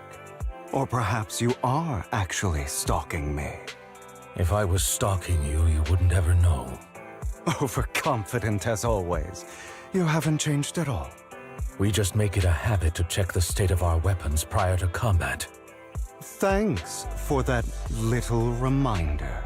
I almost forgot. I didn't expect you to let me join. What else could I do? Master Proxy would have insisted on having you join us. I never expected for us to have a chance to enjoy some pleasant conversation like this. Without our weapons drawn, that is. It really has been too long. I still remember when we first established Mockingbird. Indeed. That was a long time ago. Thankfully, Jack went in peace. He must have known about his condition for some time. He even left us with instructions. Passing peacefully in your sleep is the most natural way to go. I'm happy for him.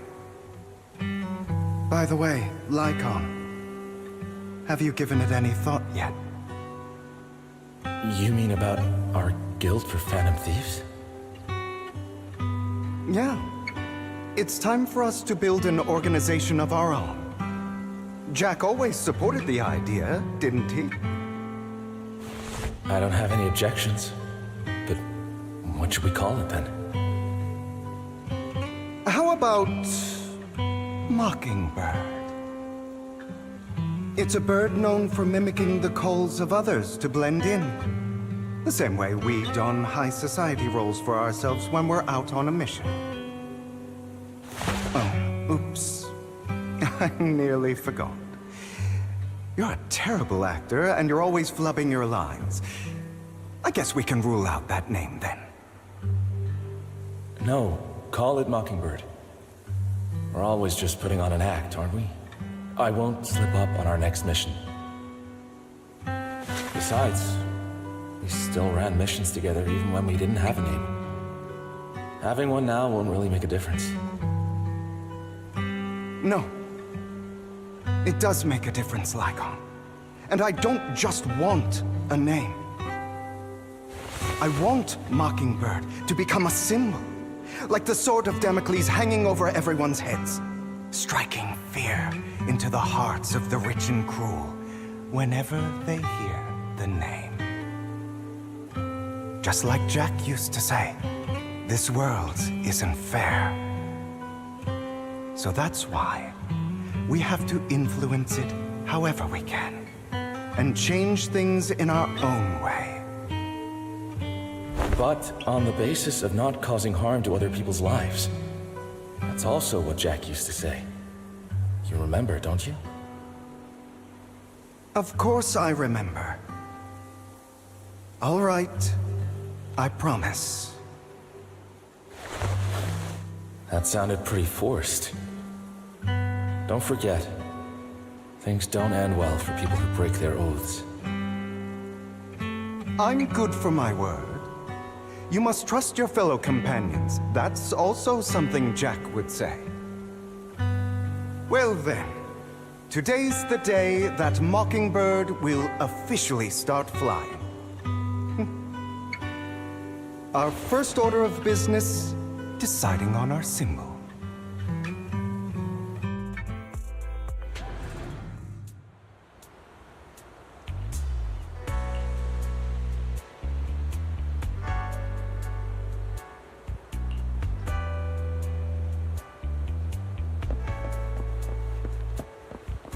Looks like we're all here. Hugo, you're late again. Do forgive me. Someone was pestering me and wasting my precious time.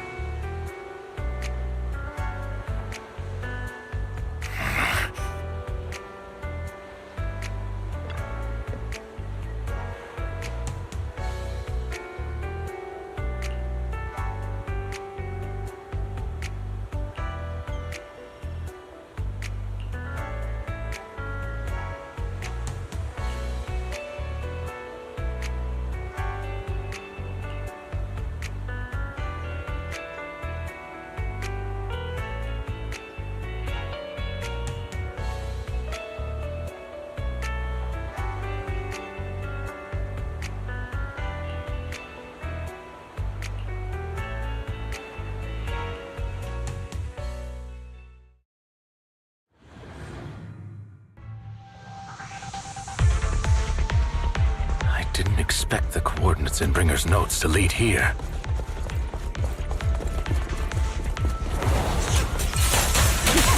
Oh, are you familiar with this place? More familiar than you, it seems. Roxy, if they're being too noisy, can I take action?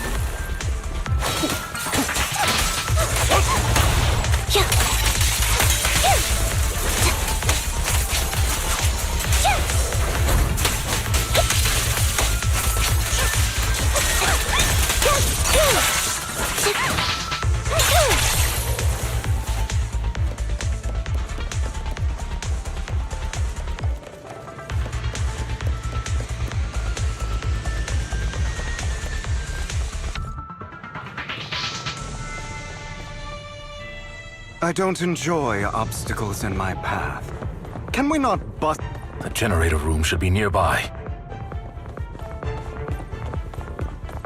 Over here. Wow, you really know this place like the back of your paw.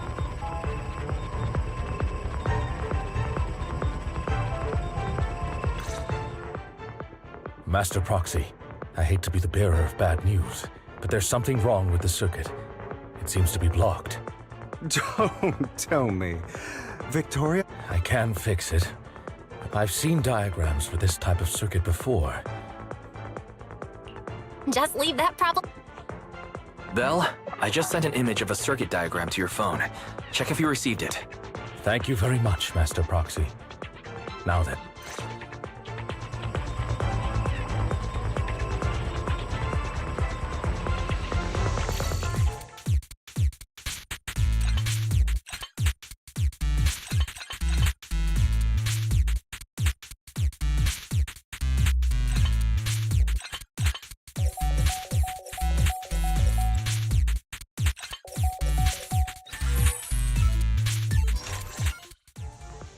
The circuit is fixed. We should now be able to open that door. Wait up. Wait a second. Something just doesn't add up. It's all coming together now. Communicating with the outside world from within a hollow. And getting that circuit diagram. In theory, there's only one person who could ever do that. Could it be your Lord Phaethon? Impossible. There's no way. But then again, only Phaethon could have done that. I mean, you're an incredible proxy, sure. And you're a good person. But could you really be Lord Phaethon? That's me. I'm Phaethon. Sorry, I just never had the chance to tell you. Unbelievable. Lord Phaethon!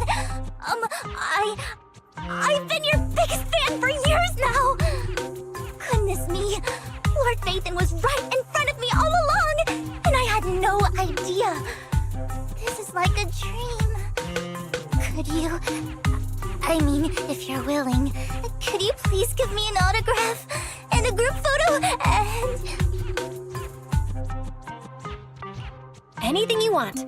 We just gotta get out of the hollow first. Oh! Okay, sorry. Guess I got a little too excited.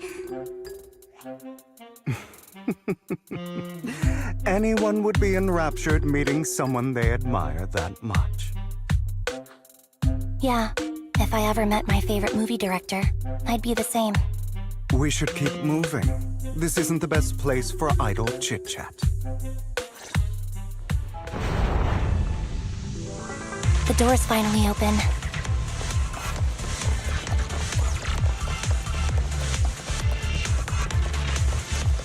The proxy is Phaethon. Phaethon is the proxy. This is a dream. I never went to wake up.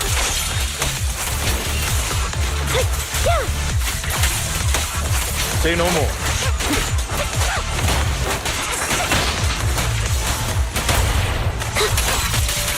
The fissure over there should lead to our destination.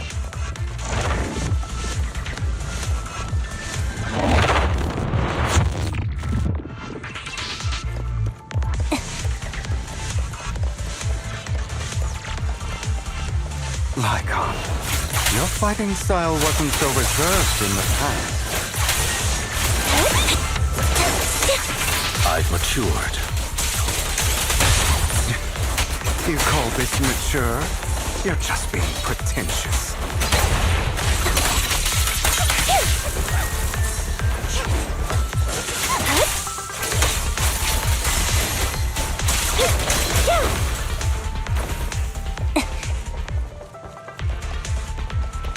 A difficult foe, that one. Let us leave this place at once. Ensuring Master Proxy's safety is our highest priority.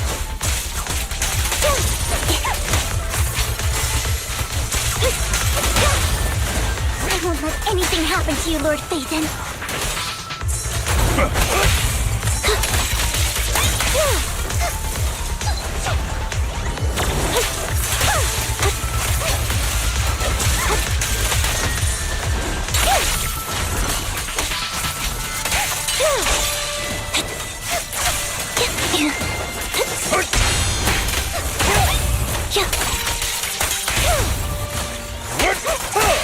Move, please.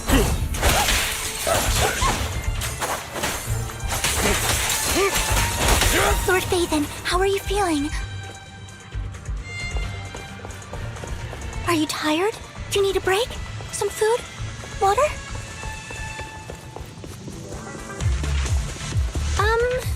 Thank you for your concern. I'm fine.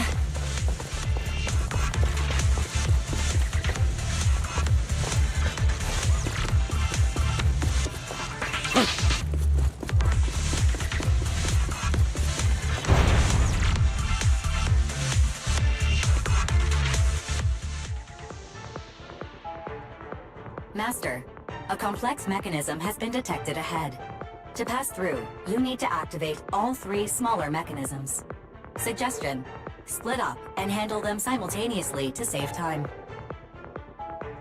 So, we have to head to 3 different places to crack this thing. Huh? We're splitting into 3 groups? In that case, I'll protect you, Master Proxy! I can take care of one myself. That leaves the last one to me, then. You should go with Hugo. What's that supposed to mean? We get along just fine, don't we, Miss Cunninghair? I don't know what's going on with you two, but you've been bickering the whole time. It's annoying. This is a good chance for you guys to build some rapport. Ambi's got a point. Hugo, just go with Lycon. You just want to be alone with your Lord Phaethon, don't you, Vivian? Huh? That's not it! All right. Sounds like a plan. It's all decided then. If Master Proxy says so, then sure. But, Lycon, you better not slow me down. I really want to recommend you two some movies for a crash course on teamwork.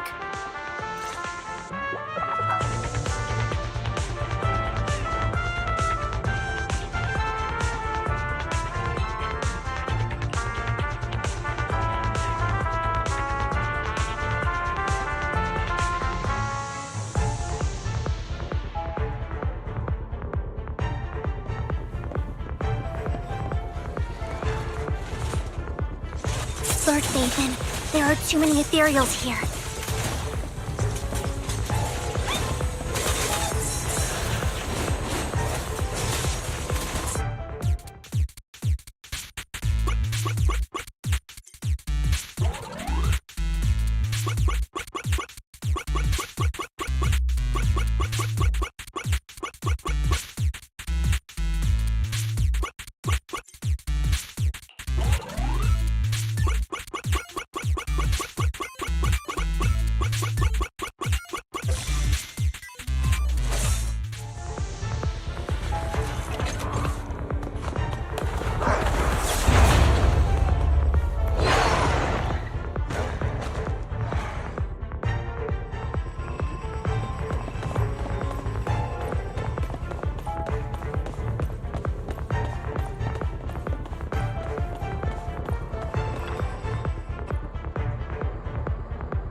Sure enough, Lord Phaethon and I share a deeper connection.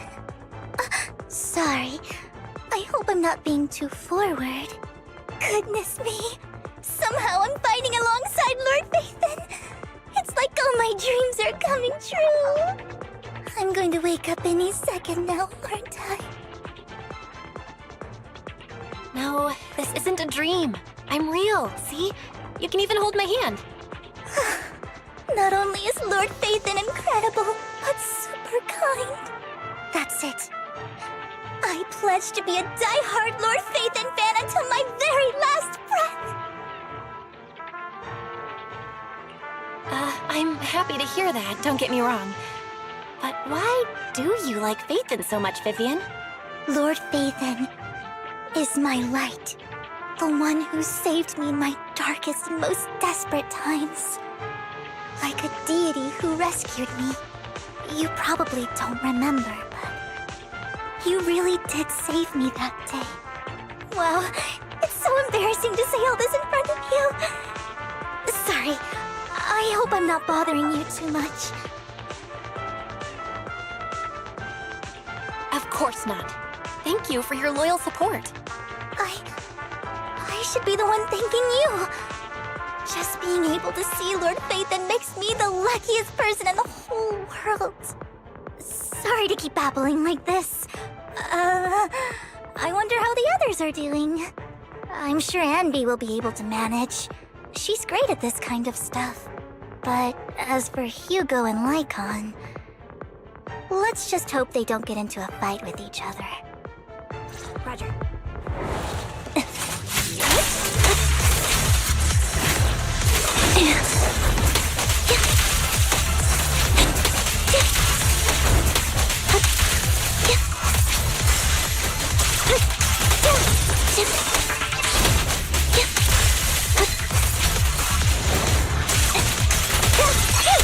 Right over.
So, we have to cooperate to solve this problem.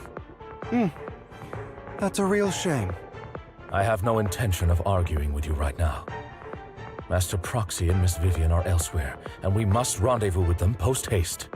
What a coincidence. That's exactly what I was thinking. Just this once, we should trust each other. For the Proxy. I have no objections. Very well. Then you'd better keep your word. I know you've never fully trusted me, Lycon, even before it all fell apart.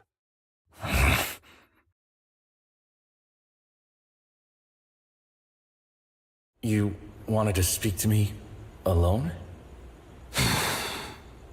I know you and Hugo are as thick as thieves and don't hide anything from one another. But you can't tell him what I'm about to tell you. Did something happen with him? Hugo is an intelligent and gifted child. He learns everything I teach with ease. In time, he'll grow beyond me. Reach a place where people will marvel and look up to him as a beacon. Yeah. As much as I hate to admit it, he always picks things up just a teeny bit quicker than me. But none of that matters, because I can overpower him easy. I don't think being gifted is a good thing for him. What do you mean? He bears a dark and painful past. What he was taught, the hatred he was faced with, everything he picked up. It's all become an integral, inseparable part of him. I believe that beautiful flowers can blossom even in the darkest abyss. But the roots of that flower would draw from evil instead of good. Hatred instead of love. It's a curse that flows through his lineage. A curse that fate branded him with. I've seen far too many people like that throughout this long life of mine. They struggle with this curse their whole lives. But they all end up failing in the end. The path of light is narrow and fleeting.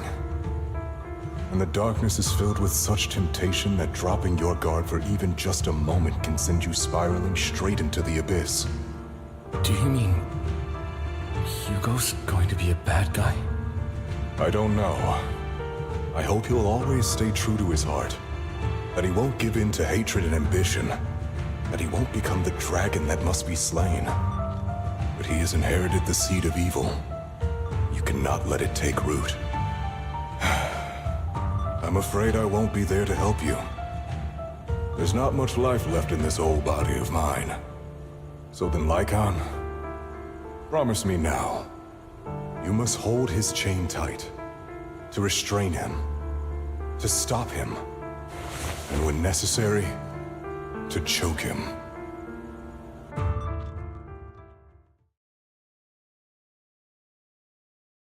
You've become slow. Or maybe you've been on guard against me this whole time, and that's what's slowing you down. Looks like I was right. Lycon. I hope you're aware that the one who betrayed Mockingbird and went to work for the Mayflowers was you. Not me. I would never betray my companion. I don't wish to repeat myself, but you should not break our oath. That's the path I've chosen, and I'm going to stick to it. But you know that path will lead you the wrong way. Who are you to lecture me about right and wrong? I believe any path that makes you feel pain must be the wrong one. Your disgusting sympathies make me sick, Lycon. There's only ever been one person who can kill me or save me, and that is me.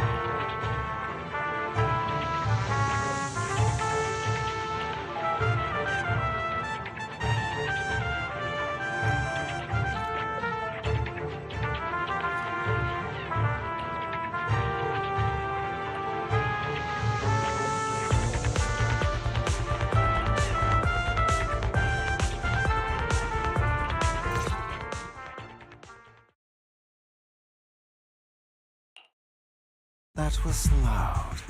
What's happening up ahead? Hold on, everyone. I'll go check it out. It's probably multiple ethereals attacking. Just in case, I'll go with you. Vivian, you should go with them too.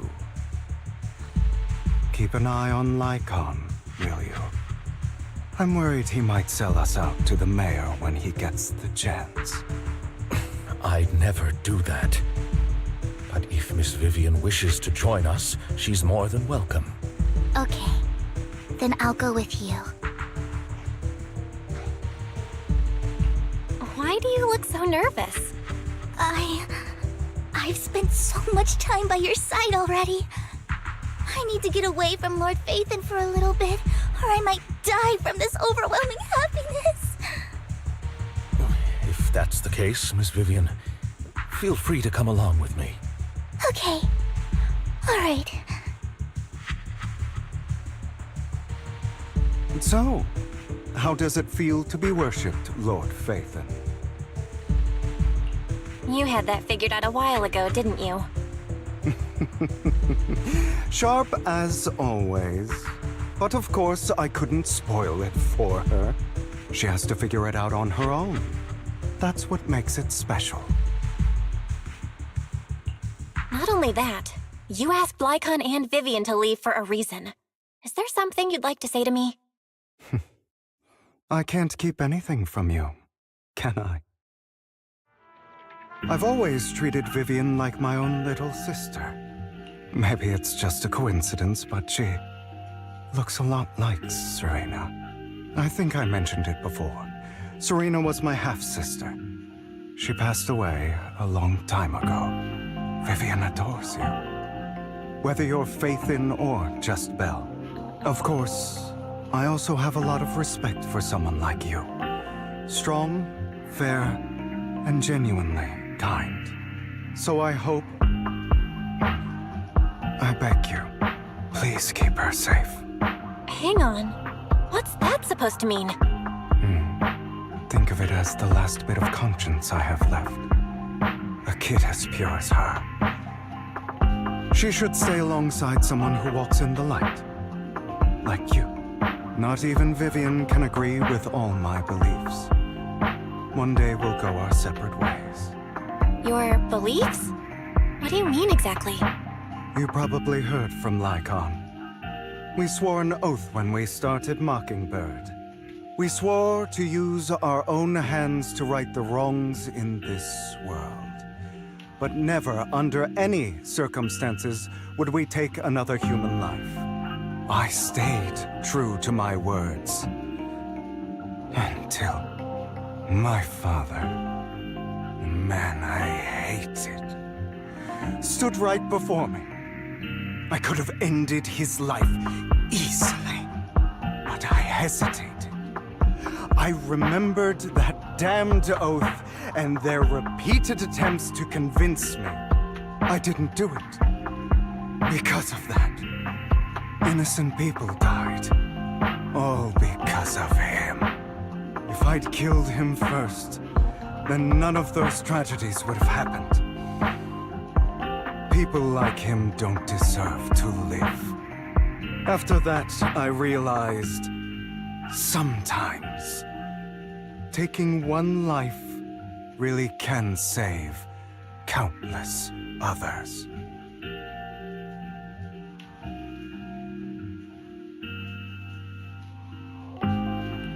I understand where you're coming from. I knew you'd understand. Vivian has a good heart. I don't want her to get her hands dirty. But you know how it is. In this world, someone has to be the bad guy. So, I want to apologize to you.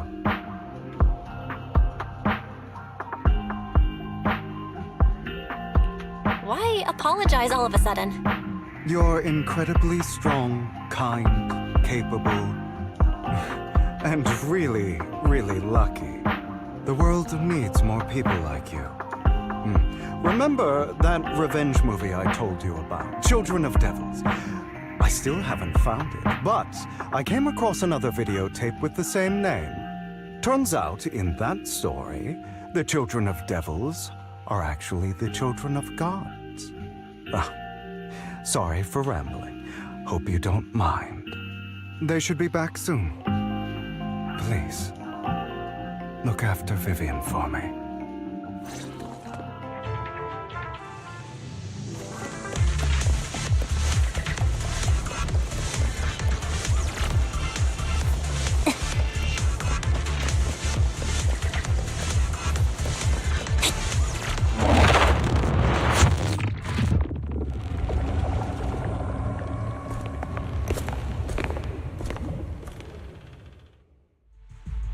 What is this? It looks like a cocoon. Careful, everyone. If I'm not mistaken, that's a sacrifice in there. It appears to be in hibernation. We don't know when it'll wake up. If it does wake up, we'll be in serious trouble. Wait, those spots Bringer marked in his notebook. Are you saying each one might have a sacrifice like this? That means there must be at least a dozen of them. And that's only counting the ones we know so far. These sacrifices may still be hibernating, but the fact that there are so many of them out there is terrifying. The Exaltists must have a way to revive them. And that's not all. These sacrifices can exist outside the Hollows. If they make their way into populated areas, I'm afraid it will lead to a catastrophic disaster likened to the fall of the old capital. That's almost certainly what they meant by vengeance against all New Eridu. Let's find a way to get rid of these sacrifices. We can't let the Exaltists have them. Thank you for helping me find this sacrifice. But sorry, kids. You won't be the ones to keep it. it's that annoying old man. Why is he here? I'd advise you to choose your words wisely, young lady. You were from the Ravenlock family. So it was you. That face. Oh, I know you.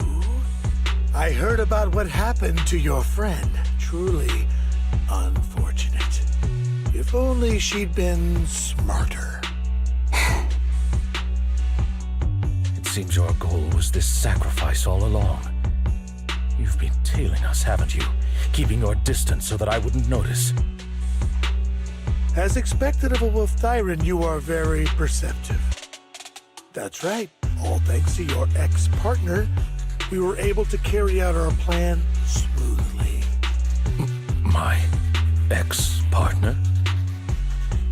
I'm not exactly happy being called that, but what he said is true.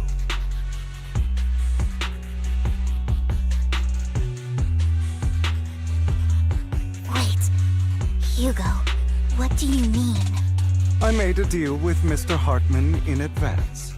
So, would you kindly step aside and let us have this sacrifice? Of course, you can choose to refuse, but if you do, then I'll have to take coercive measures.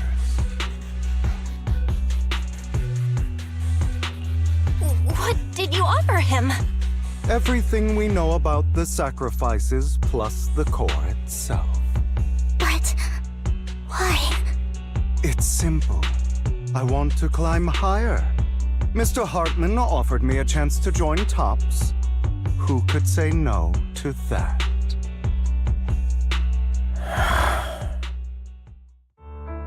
No. Impossible. You promised to help me investigate the Exaltists. You told me the whole point of Mockingbird was to do anything it takes to bring a little justice to this world. Was all of that just a lie? You're just too gullible, Vivian. I also told you, everybody lies. To hide their true intentions, people lie so smoothly, they don't even bat an eye. You... What a wonderful show of betrayal and backstabbing! Bravo!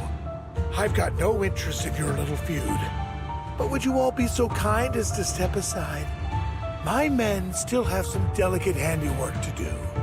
To extract that sacrifice behind you. Over my dead body.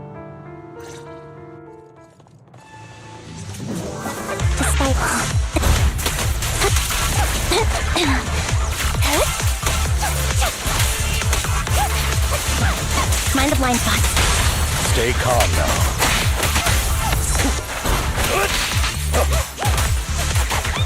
A perfect conduit.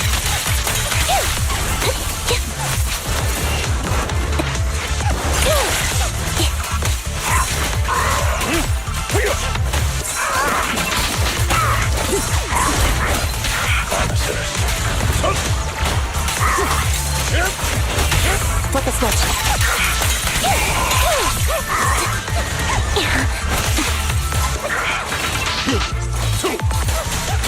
A perfect conduit.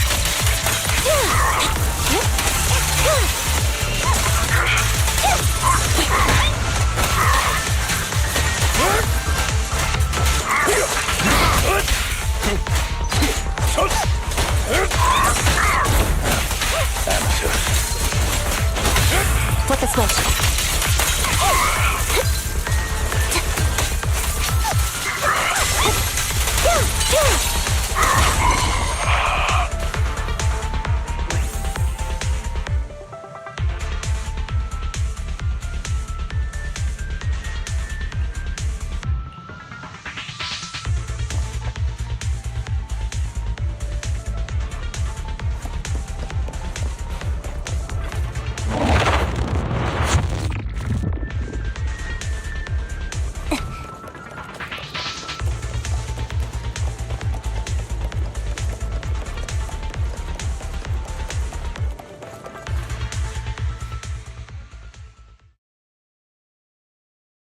Oh, you guys are such a pain. Hugo, stop standing around. Time for you to act. We had a deal. Give me the sacrifice core now. Did we? I don't remember. I imagine this is your favorite kind of entertainment. Watching allies betray each other, suspicion festering until it all turns to bitter hatred. Seeing people tear each other apart like wild beasts, just like your decaying family. Does it comfort that dead conscience of yours? What's that supposed to mean? I am loving the look on your face right now. Right when you think you've succeeded, I'm here to tell you it was all fake. None of it was real. Let this pain sink in. It's karma for what you did to me back then. You're insane. I have no idea what you're talking about. You still don't recognize me, do you? Let me give you a little hint. My full name is Hugo Vlad Ravenlock. That's impossible. You're part of our family? I may be an illegitimate child, but I have the same blood flowing in my veins as you. I know you. You're... My dear uncle. You were never worthy of your position. You have no claim to the Ravenlock lineage. You may have killed all of my father's other children, but sorry to disappoint. I'm still alive. I am the true heir to the Ravenlock family. You're a bastard. You have no right to inherit the family. That's not for you to decide. Master Edmund is very supportive of my claim. Edmund? That's impossible. You weaseled your way into Top's inner circle? Master Edmund doesn't care who achieves his goal. In other words, he'd happily let me take over the Ravenlock family, as long as I'm more competent than you. This can't be! You don't know the family's real secret! I know a lot more than you think, including everything that you've done. Just give up. You never even stood a chance. Damn it. This was all fake, right? You were just putting on an act to fool this old man, right? I actually fell for it. Don't do that again. At least give us a heads up next time. Vivian, everything I did was to rightfully inherit the Ravenlock family. That part is true. Now, I'm going to kill this man who stole what was never his. I'll make sure he can never be a threat again. You can't kill him. We still need information from him on the sacrifices and the Exaltists. You must be misunderstanding something, Lycon. Just like you chose the mayor, I chose Tops. At least for now, Tops has the same interests as me. I'm not going to harm my own self-interests. Be it intel on the sacrifices or the core itself. I'm handing everything over to Master Edmund. Why? I just want to take back what's mine. If fate is not willing to give me justice, then I'll just have to seize it with my own hands. Stealing, robbing, lying, or betraying. I'll do whatever it takes. Even if it means selling your soul to the devil? You know about the power struggle between Tops and City Hall. Those elites at Tops would be only too happy to see the Exaltists plotting a grand attack on New Eridu using sacrifices. That would severely harm the Mayflower's reputation and approval rating in New Eridu. And that's exactly what Tops wants to see. If that happens, countless people will die. I'm sorry it has to be this way, but I have to do this. I'm going to get everything Master Edmund wants. Inherit the Ravenlock name, climb to the top. And then I'll be able to change everything for good. For a permanent and absolute victory, we must endure the pain of cutting away rotten flesh and persevere through the darkest hour before dawn. Someone has to do it. I don't really agree. Sounds like some twisted logic to me. This is the path I've chosen. Without power, resources, or strength, we can't do anything. Mockingbird is the perfect example. All the talk about using our power to tip the scales of justice and hover over them like the sword of Damocles. It's just a delusion.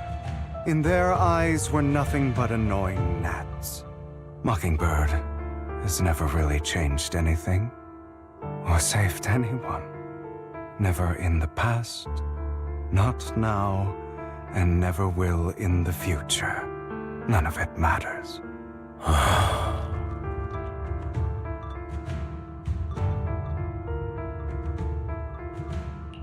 But even so, you shouldn't become the kind of person you hate.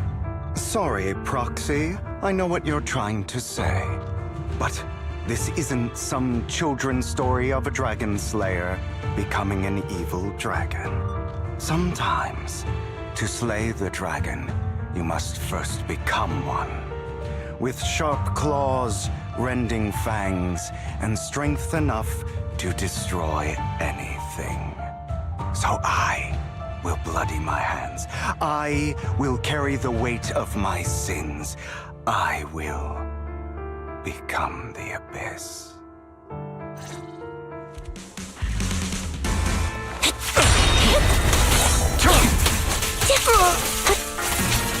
It's about time you kneel.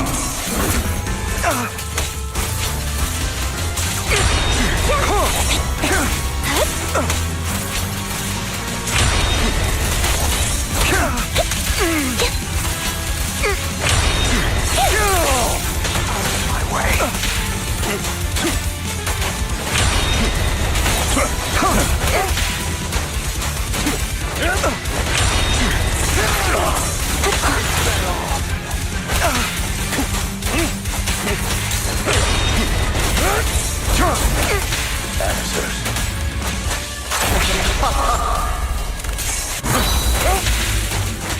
Not bad.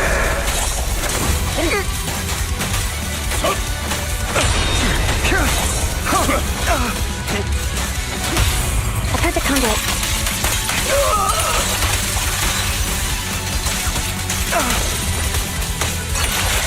Get ready.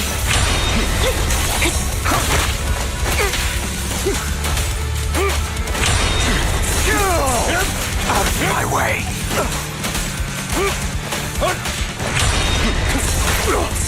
Is that all, amateurs?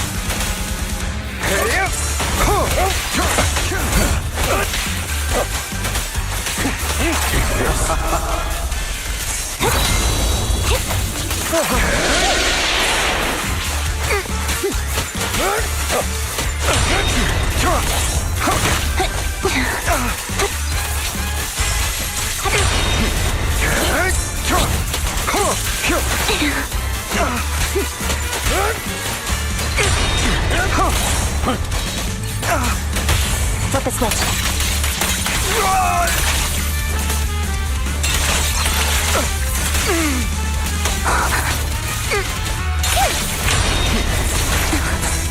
Out of my way, amateurs.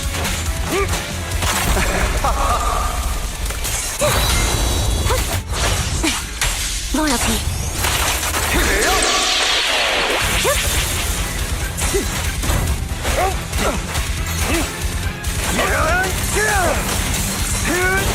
I'll bite your throat out!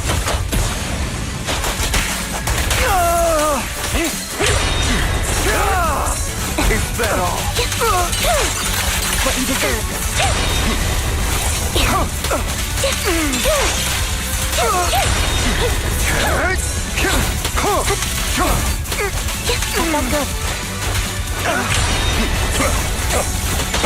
My way.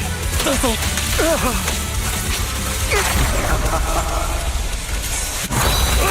A perfect conduit.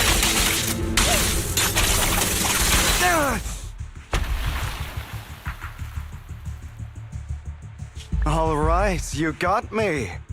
But too bad. I have my own methods. What are you doing? Well then, make your choice. The sacrifice core, or your precious Faithin. I know you took it.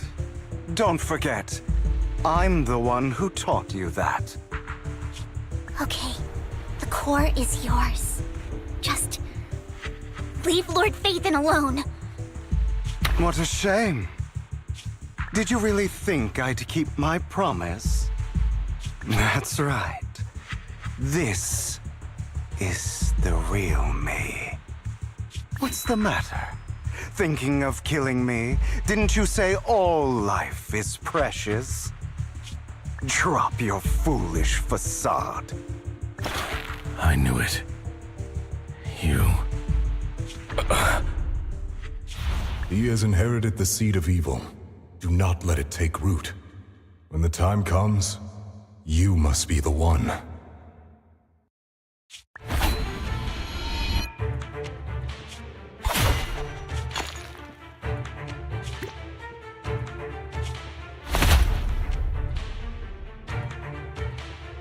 Go on, kill me. If you've got the guts, do it, traitor.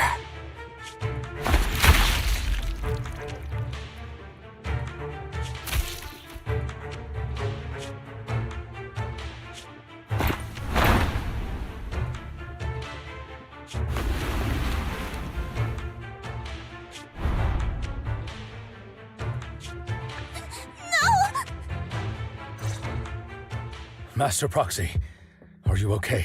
Are you hurt? Don't worry, I'm fine. I just never thought things would turn out like this. Lord Faithin, I'm sorry. I had no idea Hugo would do that to you. I'm so sorry. Judging from how we've interacted before, Hugo didn't seem like the reckless type. I feel like there's more to this than meets the eye.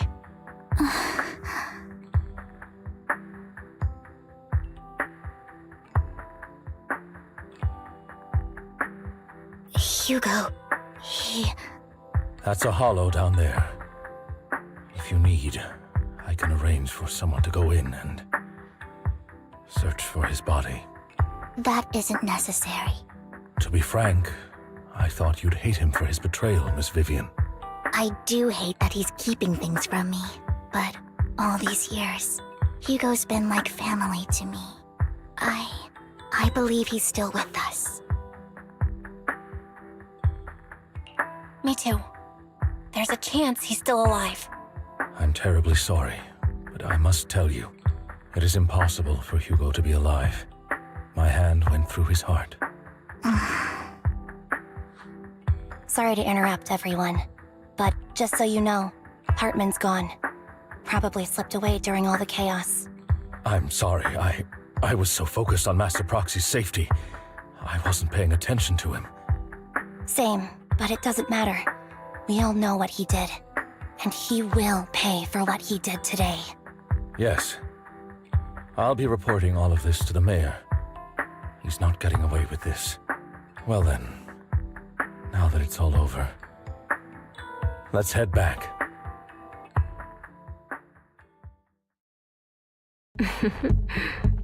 Another obstacle out of the way. She's going to be pleased about this. May the Creator guide us.